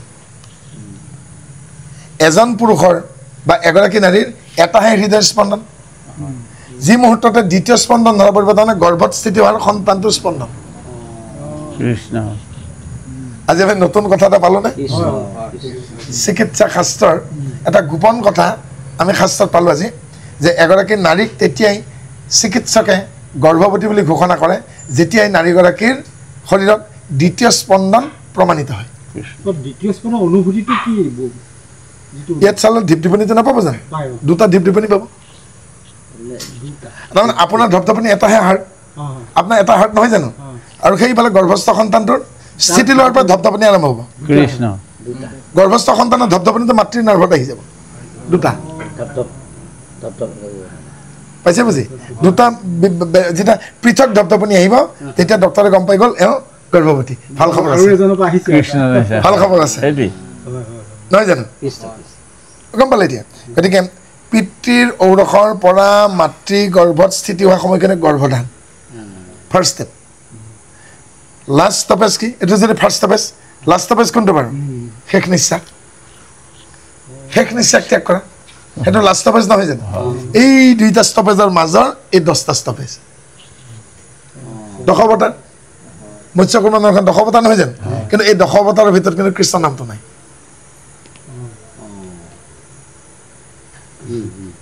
কিয় নাই তাৰ আনচাৰটো মাধৱদেৱে নিজে কৈছে কি বুলি কৈছে শেষত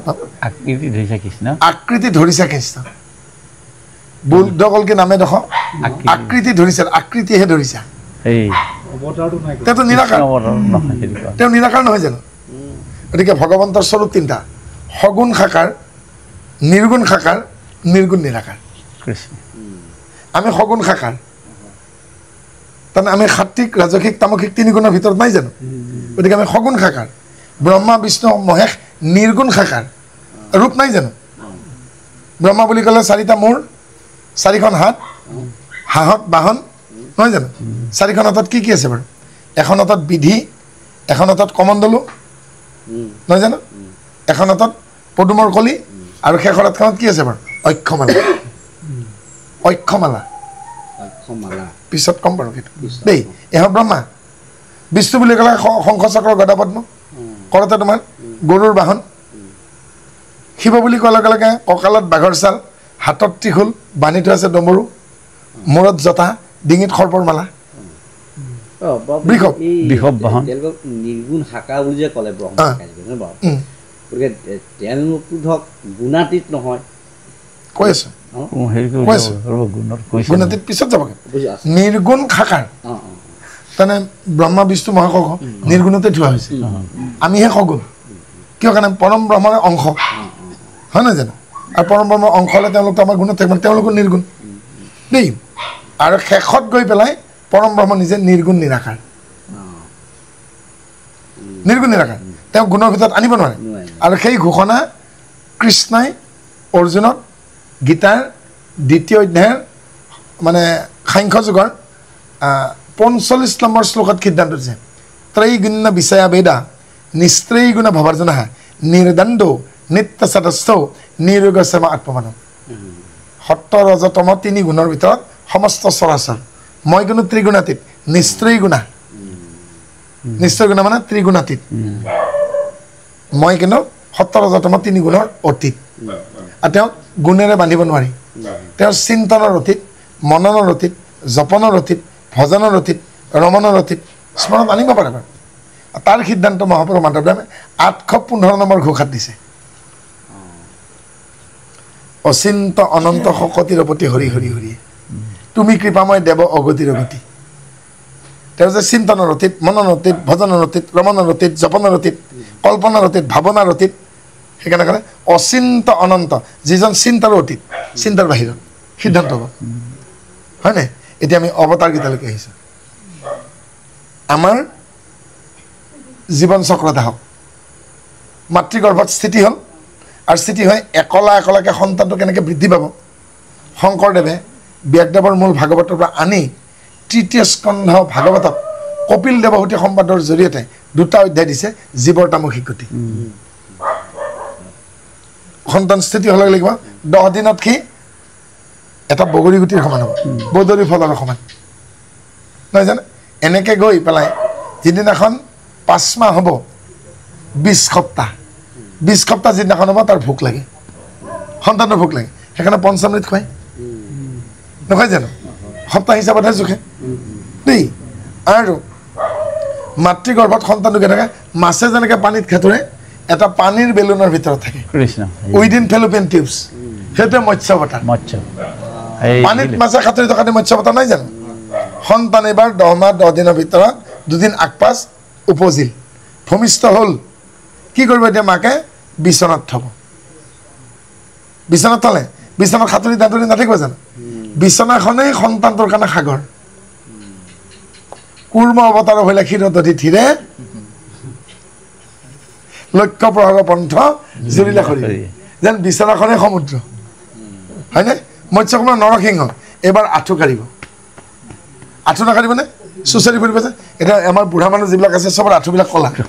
এতিয়াবিলাকে কলা কিয় নহয় গম পাইছেনে সেই ঘূৰণীয়ে দৌৰি ফুৰা চকী এখন দিবগৈ সেইখনত গৈ পেলাই দৌৰি ফুৰিব চকীত ধৰি বেঞ্চত ধৰি মুঠতে থিয় হ'ব জোৰ কম কঁকালত জোৰ কম আঁঠুত জোৰ কম আগৰ মানুহে খুবকৈ চুচৰি ফুৰিছিল কাৰণে কঁকাল আৰু আঁঠুৰ জোৰ খুব বেছি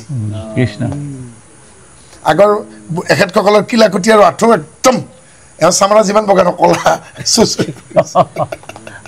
আঁঠু কাঢ়ি ৰিংগ পাৰি সেই অৱস্থাটোৰ নাম হ'ল নৰসিংহ আধা মানুহ আধা সিংহ আৰু সেইখিনি সময়ত তাৰমানে ভইচ ব্ৰেকিং হয় ভঙা মাত ওলায় উষ্মত ধ্বনিটো বেছিকৈ ওলায় হাওৰীয়া কাৰণে কান্দিলে মাতটো ভাঙি যায় সেইখিনি সময় আঁঠু কাঢ়ি থকা অৱস্থাত বেছি জোৰে কান্দিলেগে সি জিত কৰোঁ ইমান কিয় জগাইছেগৈ ইমান কান্দিব নিদিব কষ্ট পাব মাত ভাঙি গৈছে চা মাত ভাঙিবই আঁঠু কঢ়াৰ সময়ত সন্তানৰ মাত ভাঙিব এই কথাবোৰ আপোনালোকে লক্ষ্য কৰিবচোন লক্ষ্য নকৰে চাগে লক্ষ্য কৰিলে গম পাব গতিকে এই আঁঠু কাঢ়া সময়খিনিতে হ'ল নৰসিংহ আধা মানুহ আধা সিংহ হয়নে এইবাৰ থিয় টঙা দিলে আৰম্ভ হৈ গ'ল উৎপাত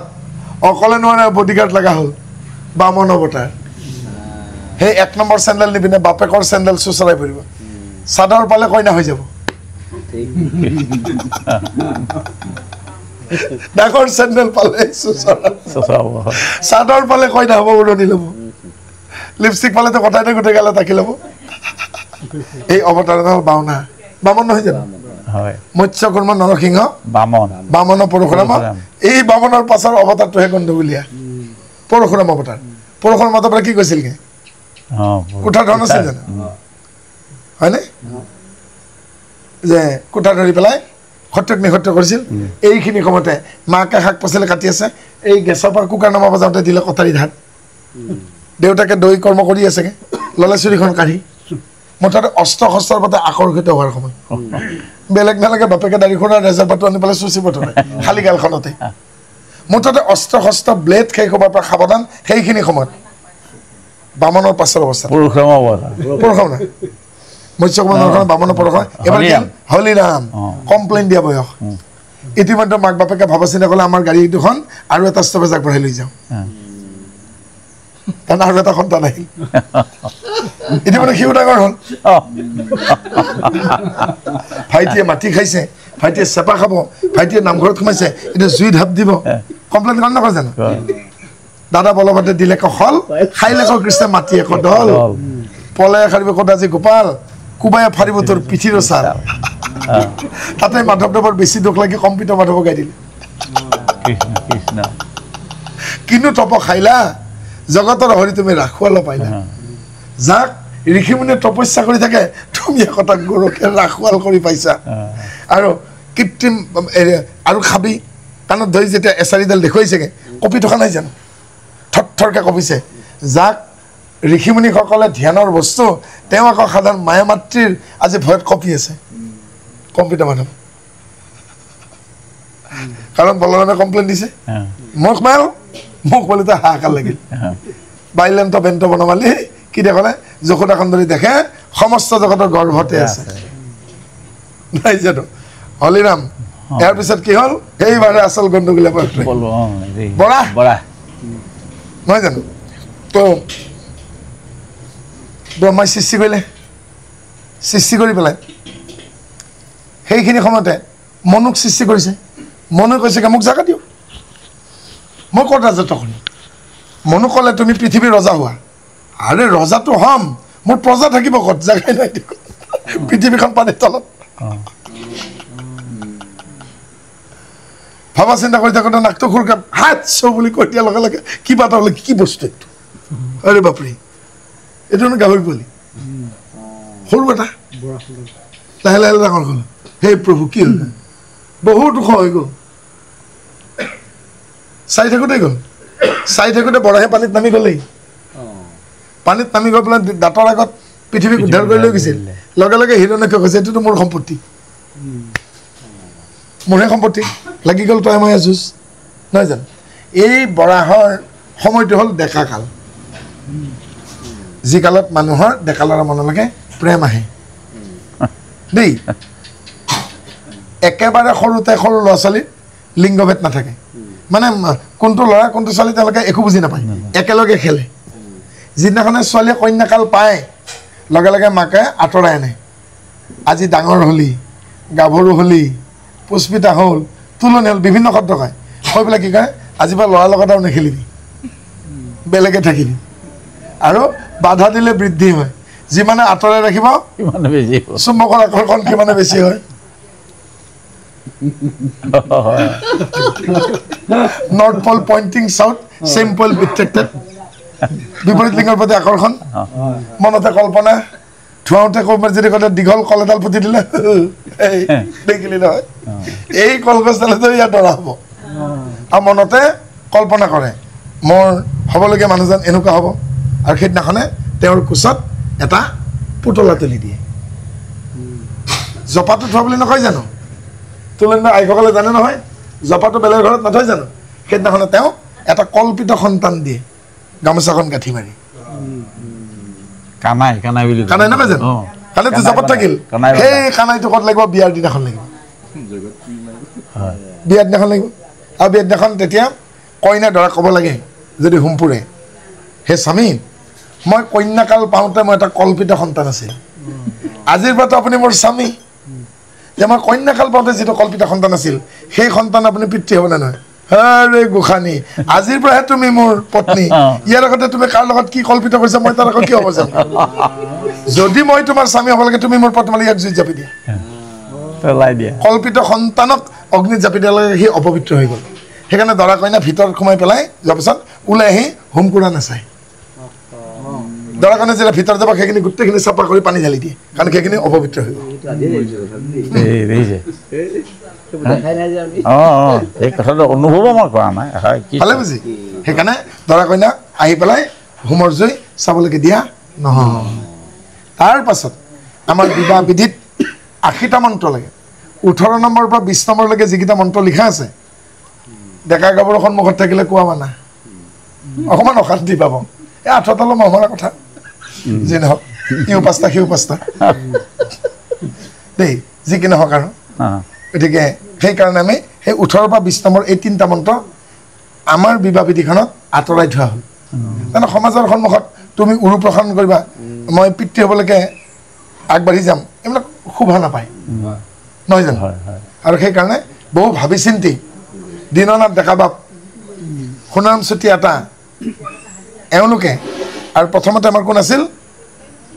এই গোটেই কামখিনি কৰা মানুহজন কোন আছিল জানেনে আপোনালোকে এই বিবাহ বিধিখন বনোৱা প্ৰথম মানুহজন কোন আছিল গম পায়নে সেইজনে হ'ল পণ্ডিত ভুৱন ভূঞা মুকুটবিহীন সম্ৰাট বৈষ্ণৱ পণ্ডিত ভুৱন ভূঞা গোলাঘাটৰ কিন্তু গুৱাহাটীৰ নিবাসী হ'লগৈ আমাৰ ঘৰৰ সন্মুখতে গৃহ কৰিলেগৈ আৰু ভুৱন ভূঞাই অসমীয়ালৈকে গোপিকা বল্লভ দেৱ গোস্বামীৰ লগত লগ লাগি আশ্চলেন গীৰ্জসূত্ৰ পাৰস্ক গীৰ্জসূত্ৰ গুভিল গীৰ্জসূত্ৰ জাস্কৰ গীৰ্জসূত্ৰ মনুসংহিতা বা মনুস্মৃতি আৰ্যক্ৰিয়াকাণ্ড হিন্দু সৰ্বস্ব এই গোটেইকেইখন শাস্ত্ৰ মঠি বিবাহ বিধিখন বনালে কৃষ্ণ আজিৰ পৰা আমি 30 বছৰ আগতে যেতিয়া বিবাহৰ প্ৰশিক্ষণ লৈছিলোঁ বিবাহ পৰিচালনা কৰিছে আমাক সেইবোৰ কথা শিকোৱা হৈছিল আজি আমাৰ মাজত নাই অচ্যুত কৃষ্ণ মিশ্ৰ ভাৱজনা আমাৰ আছিলেগৈ আৰু তেৰাসবেই আমাক প্ৰশিক্ষণ দিছিলে আৰু সেই প্ৰশিক্ষণৰ সুফল আমি পাইছোঁ বিশেষকৈ এই মন্ত্ৰবোৰ ক'ৰ পৰা কি আহিছিল আমাক গোটেইবোৰ বিস্তাৰিত বুজাই দিছিল আৰু নহ'লে আজিৰ তাৰিখত আমি ইমানবোৰ বিবাহ পৰিচালনা কৰিব নোৱাৰিলোহেঁতেন আমি নগণ্য বিবাহ পৰিচালনা কৰিছোঁ মাত্ৰ কিছু সংখ্যক মাত্ৰ 12,851খন বিবাহ পৰিচালনা কৰিবলগীয়া এতিয়ালৈকে আমাৰ সৌভাগ্য ঘটিছেগৈ গতিকে আমি যেতিয়াই সময় সুযোগ সুবিধা পাওঁ তেতিয়া আমি দৰা কইনাক আমি বুজনিটো দিওঁ দেই গতিকে গোটেই এই কথাবোৰ তাত আছেগৈ আৰু বৰা অৱতাৰে কাক উদ্ধাৰ কৰিলেগৈ বসুমতীক উদ্ধাৰ কৰি হিৰণ্যক্ষক বধ কৰিলে নাই কৰা জানো আৰু হিৰণ্যক বধ কৰি ওপৰত আহি পেলাই বসুমতী প্ৰতিষ্ঠা কৰি গাঁতটো জোকাৰি দিলে গাঁতটো জোকাৰি দিয়াৰ লগে লগে তেওঁৰ ভিজা গাৰ নোমবিলাকৰ পৰা পানীটো গুচি গ'ল আৰু নোমবিলাক য'ত সৰি পৰিল কাৰণ হিৰণ্যক্ষক কোবাইছিল কোব দিছিল সেই কোবত যিবিলাক মানে নোম বেয়া হৈছিলে সৰি পৰিল তেওঁৰ নোমবিলাক যিখিনি ঠাইত সৰি পৰিল সেই ঠাইখিনি নাম হ'ল বাৰহিষ্মতী নগৰ তাৰপিছত আৰ্যখণ্ড ধৰ্মখণ্ড ব্ৰহ্মাৱৰ্ত তৃণাৱৰ্ত চক্ৰাৱৰ্ত আৰু যাৰ থাকিবলৈ নিগাজী ঠাই নাই কৈৱৰ্ত হ'ল আৰ্যাৱৰ্ত তৃণাৱৰ্ত ব্ৰহ্মাৱৰ্ত চক্ৰাৱৰ্ত আৰু বৰহিষ্মতী ঠাইখন ভাগ হৈ গ'ল আৰু শেষত যিবিলাক মানুহে নৈপৰীয়া হ'ল যে উৰ্বৰ কৃষিভূমি সদায় বিচাৰি ফুৰে দেই আৰু যিবিলাক মানুহৰ নিজস্ব থাকিবলৈ কোনো আৱৰ্ত নাছিল তেওঁলোকে কৈৱৰ্ত হ'ল আৰু এই প্ৰেমত পৰা বয়সটোৱেই মানে বৰা অৱতাৰ হয়নে আৰু তাৰ পাছৰ অৱতাৰটোৱে হ'ল আমাৰ শ্ৰীৰাম সীতা স্বয়ম্বৰ পৰা জিকিলে গতিকে বিবাহ কাল হোৱাৰ লগে লগে আমাৰ কি হ'ব সেই আমাৰ শ্ৰীৰাম অৱতাৰ হয়নে আৰু বিবাহ পাশত আবদ্ধ হোৱাৰ পিছত যেতিয়া গাৰ্হস্থ্য সংসাৰ আৰম্ভ হ'ল লাহে লাহে বুজিব ধৰে চঞ্চল মানুহ দুটাও গহীন হৈ গ'ল আমাৰ কি কয়গে আজিহে বম পঠাইছ গম পাবি মাহৰ কেইদিন যায় নকয় জানো গতিকে লাহে লাহে দিন যায় মাহ ভাগৰে গতিকে শ্ৰীৰাম অৱতাৰ পাছৰ অৱতাৰ কি বুধ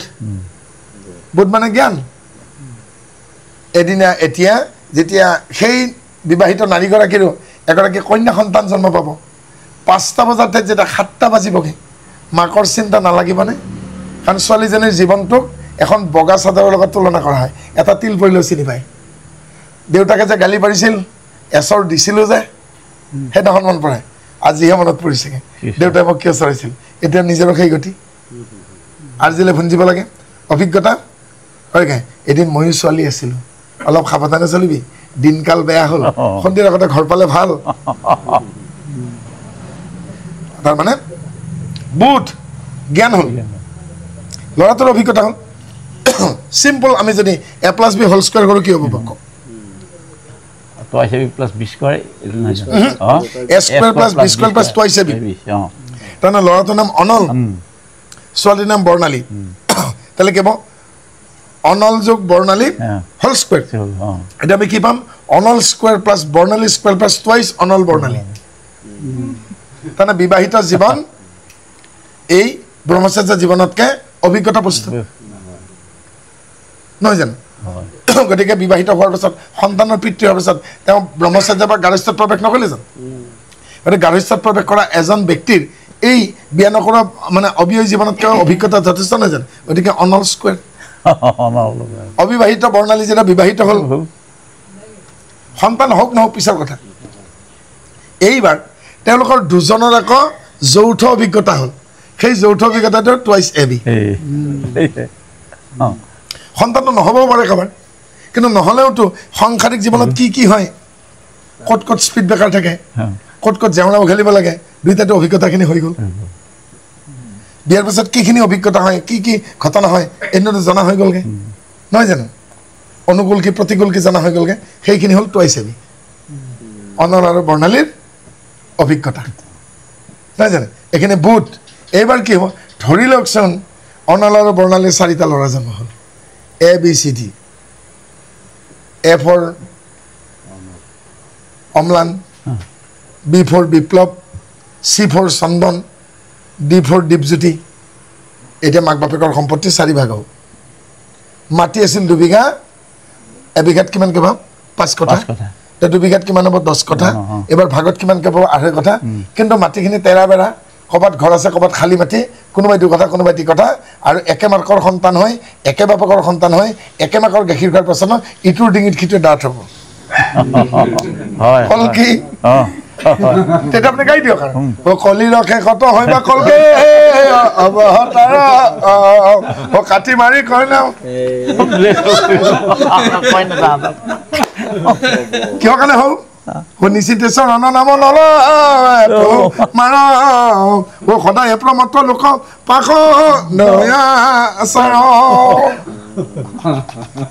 নিচিন্ত হৰিচৰণ নলয় তোমাৰ নাম নিচিন্ত চৰণতন নলয় তোমাৰ সদায় প্ৰমত্ত লোক পাখণ্ড আচাৰ পাখণ্ড কি পাখ মানে পশু পাখ মানে ৰছী অণ্ড মানে অণ্ডকো পশুত্তৰ পাশবিক জৰিৰে যাৰ অণ্ডকোক বান্ধা আছে সেই যে পাখণ্ড পৰিহৰা পাখণ্ড আচাৰ এতিয়া পাখণ্ডক মৰ্দন নকৰিলে কিন্তু মনুষ্য নাপাব বেনক মৰ্দন নকৰিলে কেনেকৈ পৃথু পাব এই ইংলিছতো বেন মানেতো ভাজ ন ভাজটো চিধা হ'লে পৃথু হ'ব পৃথু মানে পোনপটীয়া ইংলিছত বেন মানে ভাজ নহয় জানো এই ৰাস্তাটো বেনটোৰ কাৰণে চিধা নহ'ল ব্ৰিজখন সিফালে দি নিব লগা হ'ল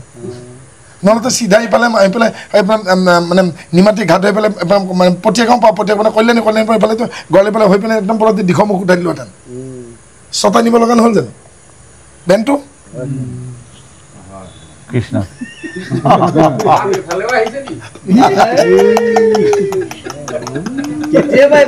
এইবোৰ চিনি এইবোৰ মানে কৈ থাকে কৈ দিছে নহয় জানো গতিকে কি কাৰণে বেনটো লাগিল বেনটো চিধা হ'লে পৃথু পৃথু মানে পোনপটীয়া নিভাজ বুলি নকয় জানো হয় না আৰু সেইকাৰণে আমাৰ কি বুলি কয় দণ্ডৱতে জানিবা দেহাৰ খৰণ নকলে জানো কি কওঁ আমি খৰণ কি পাইছোঁ নামত খৰণ হৰিত খৰণ সন্তত খৰণ জন্ম নিবাৰণ দণ্ডৱতে জানিবা দেহাৰ খৰণ কাক কোনে কৈ আছে গৰু গৰখীয়া খোপাকে চুৰ কৰি পেলাই যেতিয়া উলিয়াই দি ব্ৰহ্মাই আত্মসমৰ্পণ কৰিছে প্ৰভু বহুত গণ্ডগোলগীয়া হা ঠিক হয় যিকৰকৰ মই আছোঁ উভলি বা গছডালত কৃষ্ণ বহি আছে সিফালে 6জন ইফালে 6জন 12 গোপাল দাম খুদাম কক বকথপ বেল সুবেল স্তক কৃষ্ণ এই দশমত চালে পাব কম মাথা মানুহ যে বাকীকেইটা পাহৰি গ'ল দেই তেতিয়া আৰু এই ব্ৰহ্মাই সুধিছেগৈ হেৰা ল'ৰাহঁত তহঁতৰ হেড গৰখীয়া কৃষ্ণক তোমালোকে কেনেকৈ সেৱা কৰা আমি আমাৰ ধৰণে সেৱা কৰোঁ আপুনি এবাৰ ট্ৰায়েল দিয়কচোন এবাৰ ব্ৰহ্মাই সাষ্টাংগে প্ৰণাম কৰিছে প্ৰণাম কৃষ্ণই কেনেকুৱা কৈছে হয় ডায়েবেটিছ থকা মানুহটো সন্মুখত গোল্লা দিলে যেনেকৈ কৰে এইভাগ মোৰ নচলে এইবাৰ আষ্টাংগে মানে গৃহস্থ কৈছেগৈ গোল্লাটো নহ'লে তুমি নিমকিখন খাব পাৰা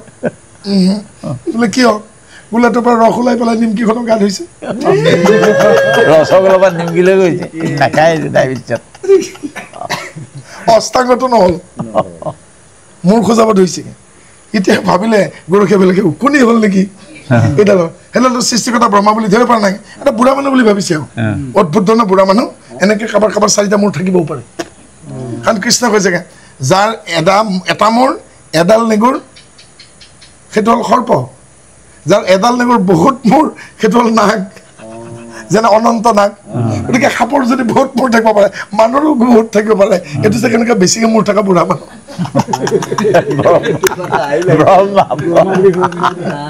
এটা বুঢ়া মানুহ আৰু তাৰপৰা বেলেগ একো ভবা নাই গৰখীয়া ল'ৰা তেতিয়া কৃষ্ণ কৈছে হেই কিনো চাই আছে দেখাই ৰহ বুঢ়াটো 4মূৰীয়া বুঢ়াটোক কেনেকৈ তহঁতি মোক সেৱা কৰ এতিয়া দাম আৰু সুদামে আমি নে তহঁতেই গৰখীয়া লাঠি দুডাল থাকে নহয় তাৰমানে গৰখীয়াতকৈ ওখ হয় এহাত গৰখীয়া যেন যদি 4 হাত লাঠিডাল 5 হাত হ'ব লাগিব সেইডালে বাউকা বাঢ়ি সেই যে লাঠিডালে বাউকা বাঢ়ি কৰে বাউকা নকৰে জানো শিকিব নহয় অ শিকা বান্ধি চান্দি কান্দে লয়া দধি ভাত মাতায়ে চান ধনী জৰি সাজে জগন্নাথ নহয় জানো চান্দনী যে মানুহ গছৰ উঠা ৰছীডাল যে মূৰত বান্ধি লয় নহয় জানো মনত পৰিছে নে বাবু সেই লাঠিডালৰ কথাকে দৰাক সোধে আগতে বুঢ়াহঁতে খন লাঠিডালৰ 9টা গুণ সেই গৰখীয়া লাঠিডালৰ কথাকে মনত আছে না দত্ত পৰিছে নাই পৰা নাই বাউকা বান্ধিলি ভাৰ হয়নে নাই চৰি হানি পাৰ হাতৰ শাখা পানীৰ জখা বাটৰ কুকুৰে আছে চাই লাঠি দাঙিলে গুচি যায় নাই পীৰা বহ পাৰি নাই বাউকা বান্ধিলি মাৰ বাউকা যদি নাই সেইডালে বাউকা হ'ল হয়নে নাই চৰি হানি পাৰ চৰি মানে নাৱৰ বঠা চৰিডালেৰে হানি খুচি নাযায় জানো দেখি বঠাও হৈ গ'ল নাই পীৰা বহ পাৰি লাঠিডাল পাৰি পেলাই বহে হয়নে নাই পীৰা বহ পাৰি বাটৰ কুকুৰে আছে চাই লাঠি দাঙিলে গুচি যায় হাতৰ শখা নহয় জানো লাঠিডালৰ ভৰতহে আহিছোঁ আৰু 3 ঠেঙীয়া হ'লো নহয় আজিকালি কিয় কাৰণে এই আঁঠু কঁকালৰ জোৰ নাই সেইডাল শখা নহ'ল জানো হাতৰ শখা পানী জোখা কিমান বা পানী আছে জুখি চাই কৃষ্ণ কৃষ্ণ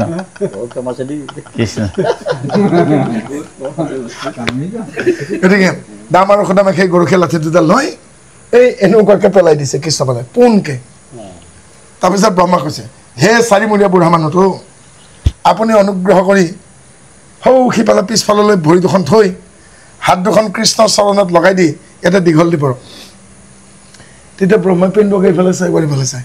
আপোনাৰ মৰাশৰ দৰে নাবান্ধো দিয়ক ভাবিছে মৰাশহে কেনেকৈ দিয়ে বাৰী তোলাৰ মাজত লাঠি তেতিয়ালৈ ভাজ নাই নিভাজ তেতিয়া কৈছেগৈ সত্যনাৰায়ণ এই সেই সেৱা বোলে কি শেষ সেৱা দণ্ডৱতে জানিবা দেহাৰ খৰণ তুমি লাঠি দুডাল তাৰমানে দণ্ডৰ দৰে অৱনত দণ্ডৱত দণ্ডৱত বুলি নকওঁ জানো হয় নাই সাষ্টাংগে মোৰ কাম নাহিলে ভাজ লাগি লাভ নাই তাৰমানে অইন দেৱ দেৱীৰ জৰিয়তে কৃষ্ণক আহাটো বোলে ভাজ লগা নহয় জানো পোনপটীয়াকৈ জডল দণ্ডৱত ভাজ লাগি মোৰ তাত নাহিবা দণ্ডৱতে জানিবা হা দেহাৰ খৰণ যি মুহূৰ্ততে কৃষ্ণৰ চৰণত ব্ৰহ্মাৰ আঙুলিকেইটা লাগিল তেতিয়া ব্ৰহ্মাই কি ক'লে বোলে কি হ'ল সত্যনাৰায়ণ এতিয়া ৰাতিপুৱা তুমি কি বুলি প্ৰণাম কৰা মাতা সেইটোকে কৰাগ্ৰে বসতি লক্ষ্মী কৰ মধ্যচাৰ অশ্বতী কৰমলে স্থিত ব্ৰহ্মা তস্মৈ শ্ৰী গুৰুৰ্বে নমঃ ব্ৰহ্মাই শিকাই দিয়া মন্ত্ৰকে ব্ৰাহ্মণে গায় হাতৰ আঙুলিৰ আগত হেনো লক্ষ্মী মাজত হেনো সৰস্বতী কৰমলে স্থিত ব্ৰহ্মা তস্মৈ শ্ৰী গুৰুৰ্বে নমঃ নমস্কাৰ নকৰে জানো কি কৰে হাতৰ আঙুলিৰ আগত লক্ষ্মী মাজত সৰস্বতী কৰমূলত মৎস্যপুছত ব্ৰহ্মা 3 দেৱতা হাততে আছে সেইকাৰণে চৰণত সেৱা বোলে এই চৰণত কিয় কৈছে বোলে চৰণে বিষ্ণু বোলে বিষ্ণুত কি লাগিল বোলে লক্ষ্মী তুমি লাগিছে নে নাই কৃষ্ণ বিষ্ণু কৃষ্ণ চৰণত ব্ৰহ্মাৰ হাতৰ আঙুলিকেইটা লগা নাই জানো লাগিছে তেতিয়া কৈছেগে আজিৰ পৰা তোমাৰ দেহাটো মোৰ হ'ল কৃষ্ণ বিবাহ তোমাৰ দেহাটো মোৰ হ'ল আজিৰ পৰা তোমাৰ হৈ থকা নাই দেহা দি অৰ্পণ কৰা বুলি নকয় জানো কাই এবাৰ আহিল বাক্য শৰণ ওলাই যাব ইয়াতে হেৰা চতুৰানন তুমি কাৰোবাক কিবা কৈছিলা নেকি এইবিলাক যে অঘটন ঘটিল মই নাৰদক কৈ পাইছিলোঁ কি কৈছিলা সেই কৃষ্ণ এই কৃষ্ণ একেজন হয়নে নহয় বৈকুণ্ঠপতি কৃষ্ণ আৰু এয়া দাপৰ যুগৰ এই বৃন্দাবনৰ কৃষ্ণ একেজন হয়নে নহয় বোলে কি সেইটো কৈছিলা বাক্যটো বোলে সেইখিনিও দিয়া বোলে আজিৰ পৰা বাক্য মোৰ হ'ল কণ্ঠাগত তোমাৰ হ'ম মোৰো আজ্ঞা মানে দ্বিতীয় স্কন্ধ 214 নম্বৰ পদত কেনে মোৰো আশীৰ্বাদ কণ্ঠাগত হওক ভাগৱতত গতিকে আজিৰ পৰা তোমাৰ বাক্য মোৰ বাৰু তোমাৰ মুখ পদ্মে হন্তে এই বাক্য ওলোৱাৰ আগত কি হৈছিল বোলে মোৰ মনলৈ ভাৱনা এটা আহিছিল দুদিল্যমান ভাৱনা সেইজনে এইজন একে হয়নে নহয় দ্বিধাগ্ৰস্ততা বোলে কাৰ কাৰণে মনটো সেইডালকো দি দিয়া আজিৰ পৰা এই মনটো আপোনাৰ গতিকে শৰণৰ আমাৰ নিম কিয় কাই বাক্য মন দি দিওঁ ব্ৰহ্মাৰ শৰণ কৃষ্ণ কিমান ধুনীয়া বস্তু আমাক সোমাই থোৱা নাই নে হয় হয় কৃষ্ণ গতিকে ব্ৰহ্মাক কি বুলি ক'লে নামত শৰণ হৰিত শৰণ জন্ম নিবাৰণ মিছাইল দি দিছো নহয় কৃষ্ণ কৃষ্ণ হয় নহয় ব্ৰহ্মই যদি ব্ৰহ্মাস্ত্ৰটো জিতেন্দ্ৰটো মিছাইল মাৰিব নহয় জানোকে গতিকে আমাৰ আকৌ সেই মিছাইল মাৰামাৰি হৈয়ে থাকে আমাৰ শিৰোমণি ভাগৱত চক্ৰত কৃষ্ণ আমাৰ ডাঙৰ ডাঙৰ মানে নিউক্লিয়াৰ প্ৰজেক্টত আমাৰ সদায় গৱেষণা চলিয়ে থাকে কৃষ্ণ দেই নহয় জানো হয় হয় গতিকে নামত শৰণ মানে ল'ৰা ছোৱালীক নাম এটা দিয়া হয় নামাকৰণৰ পিছতে গুৰু পৰিচয় নাম এটা দিয়ে আৰু গুৰু পৰিচয় দুই থাকে নামত শৰণে সামৰি লয় সেইকাৰণে সৰুতেই গুৰু পৰিচয় কৰাই দিব লাগে আৰু সৰুতে যদি গুৰু পৰিচয় কৰাই নিদিয়ে তেতিয়াহ'লে উজুতি খাওঁতে হাম কৰি কাৰণে পৰুতে খালি অ' মাই গড কৰি থাকিব জিঅ'টি গড মানে তো ভগৱান ঠিক আছে কিন্তু জিঅ'টি গড মানে তো ছাগলী যদি ভগৱানে কয় অ' মোৰ ছাগলী তেতিয়া মোক গডটো নহয় গডহে নহয় জানো গতিকে ক'লে শুদ্ধ খায় যেই নাম সেই হৰি জানা নিশ্চয় কৰি নহয় জানো গতিকে নামতখন এইবাৰ হৰিত শৰণ এই কাই বাক্য মানে অৰ্পণ কৰি পেলাই সেৱা নহ'ল জানো উপযুক্ত পৈণৱত মানে শৰণ দিলোঁ স শব্দে শৰীৰ ৰ শব্দে ৰমন মূৰ্ধন্য শব্দে প্ৰয়োগ ঈশ্বৰে কেনেকৈ ৰমন হৈ আছে জীৱাত্মাৰ জৰিয়তে আমাক তাকে শিকাইছে শৰণত কৃষ্ণ যিখিনি ৰমন সেই ৰমনখিনি বিজয় হ'ব লাগিব তেতিয়াহে শৰণ হ'ব ৰমেন নহয় কিন্তু ৰমননো কি চকুৰে দেখা কাণেৰে শুনা নাকেৰে উশাহ নিশাহ লোৱা গোন্ধ লোৱা হাঁচিওৱা মুখেৰে খোৱা বমি কৰি দিয়া নাক বন্ধ হ'লে উশাহ লোৱা চালেৰে স্পৰ্শ কৰা এইবিলাক প্ৰত্যেকটো ৰমন স শব্দে শৰীৰ ৰ শব্দে ৰমন মূৰ্ধন্য ন শব্দে প্ৰয়োগ কেনেকৈ ৰমন হৈ আছে কিন্তু এই ৰমন চব অৰমন হৈ যাব যেতিয়াই দীৰ্ঘই নোহোৱা হ'ব দীৰ্ঘই মানে শ্ৰী দীৰ্ঘই স শব্দে শৰীৰ ৰ শব্দে ৰমন ই শব্দে ঈশ্বৰ শ্ৰী নহয় জানো আইতাৰ নাম আছিল সৰ্বৰী আইতাৰ ৰঙা সেন্দুৰৰ ফুট লয় কেতিয়ালৈকে লৈছিল যেতিয়ালৈকে ককা বাচি আছিল ককাৰ নাম ইষ্টদেৱ ব্ৰহ্ম ইষ্টদেৱ নামৰ ককাজন বাচি থকালৈকে আইতাই ৰঙা সেন্দুৰৰ ফুট লৈছে এদিন মাহঁতে কন্দা কথা কৰিছে দুখ মুকালিতে সুধিছোঁ আইতাক মাক সুধিছোঁ কি হ'ল ককা আৰু নাই গাঁৱৰ বুঢ়ী মানুহ কেইজনমান লৈ গৈ শংকৰ শাখা খুলি পেলাইছে আৰু জোৰ কৰি পেলাই ক্ষীৰৰ সেন্দুৰ মচি পেলাইছে সেইদিনাখনে সৰ্বৰী আইতাই ক্ষীৰৰ সেন্দুৰ মচি পেলালে যিদিনাখন ইষ্টদেৱ ব্ৰহ্ম গুচি গ'ল সমানে শৰীৰ মানে ৰঙা সেন্দুৰখিনি ই মানে ইষ্টদেৱ গতিকে ইষ্টদেৱ নামৰ ককাৰ মৃত্যুত সৰ্বৰী আইতা বিধৱা হ'ল কৃষ্ণ এইবাৰ আমালৈ কেন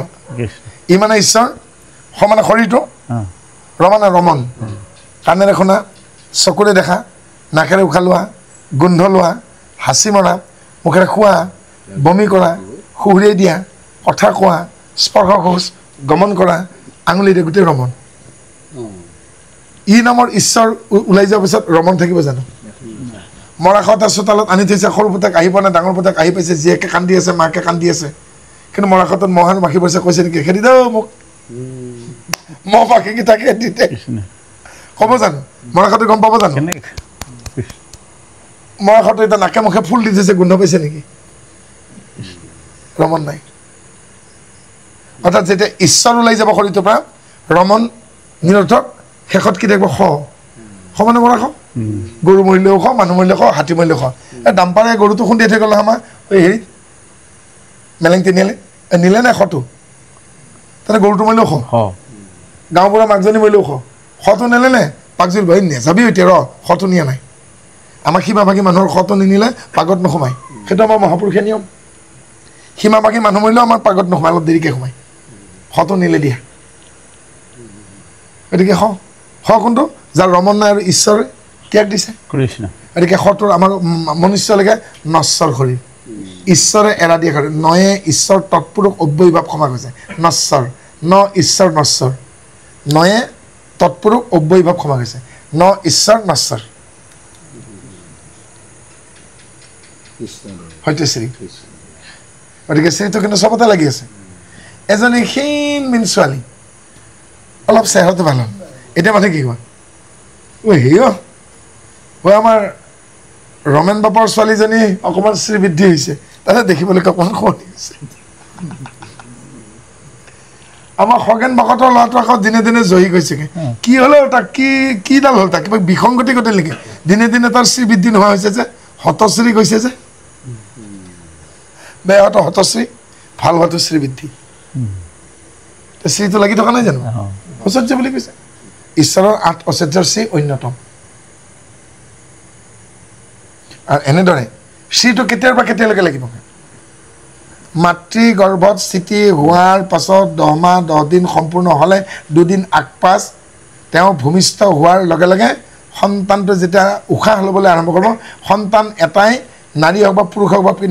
পৃথিৱীত ভূমিষ্ঠ হৈ নাকেৰে প্ৰথমবাৰ যেতিয়া উশাহ ল'ব আৰু নিশা এৰিব তেতিয়াৰ পৰা আৰম্ভ হয় শেষ নিশ্বাস ত্যাগ কৰাৰ লগে লগে নামৰ আগত শ্ৰী বহিব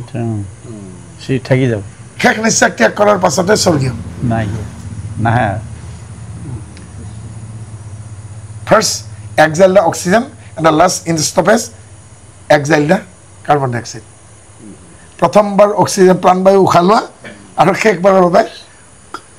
অপান বায়ু ত্যাগ কৰাই তাৰ মাজৰখিনিত শ্ৰী আহিব গোটেই জীৱনটো মৎস্যকুমাৰ নৰসিংহ আকৃতি ধৰিছে কৃষ্ণ যদিও তাৰ নিৰ্গুণ নিৰাকাৰ সগুণ কাকাৰ হিচাপে তেওঁ আহি লীলা কৰে আপুনি কৃষ্ণ মই কৃষ্ণ এওঁ কৃষ্ণ সেইকাৰণে দেখিলে কৃষ্ণ কৃষ্ণ যদিও নিৰ্গুণ নিৰাকাৰ কিন্তু আকৃতি নাই তেওঁ নিজেই পুতলা হয় তাৰমানে এই এক্টিং কৰি ভাল পায় মই কস্মিন কালে ভবা নাছিলোঁ আজিৰ তাৰিখত গধূলি ইয়াত আহিম তেওঁ যাতে গধূলি নাটক ক'ত বোলে মই ভালকৈ নাজানো ৰ'বা কাৰ চাউল মুঠি ক'ত কোনো গম নাপায় আপুনি কেতিয়াবা ধুনীয়াকৈ বনাই লৈছে গ্ৰহণ কৰি আহিলোঁ ৰাতিলৈকে একো নাই ধুনীয়াকৈ অকলে বনাই লৈছেগৈ আহিল নহয় বোলে মাহী দোকান খা বাপেকে বস্তু 8খন ব্যঞ্জন দালি আহিছে মানে ভাজি আহিছে বা তৰকাৰী আহিছে মানে আমৰ বটল কেঁচা আম গুড়ি দি অম্বল বনাই লৈছেগৈ অম্বল বনাই ল'লে কি হ'ব এতিয়া কম্বলৰ তলত আজি থাকিব নাপায় কাৰণ কি পালে চম্বলৰ দৃশ্য মাহীক হত্যা কৰিছে নহয় জানো গতিকে খন্তেকৰ ভোজ খাওঁতা নাই নাটক তেওঁ জানে কোনোবা আকস্মিকতে আহিও পাব আকস্মিকতে আহি পাব কোনোবাই থাকিব আকৌ হঠাৎ অফিচৰ পৰা মাতিলে মই থাকিব নাপালোঁ কোনোবাই চটফটাই পৰিছে আৰু কোনোবাই আকৌ আকস্মিকতে পাব এইটোৱেই জীৱন এই গোটেই জীৱনটোক 10টা অৱতাৰত সামৰি থৈছে এই আমাৰ জীৱনটো কৃষ্ণ কিমতে ভকতি কৰিব তোমাত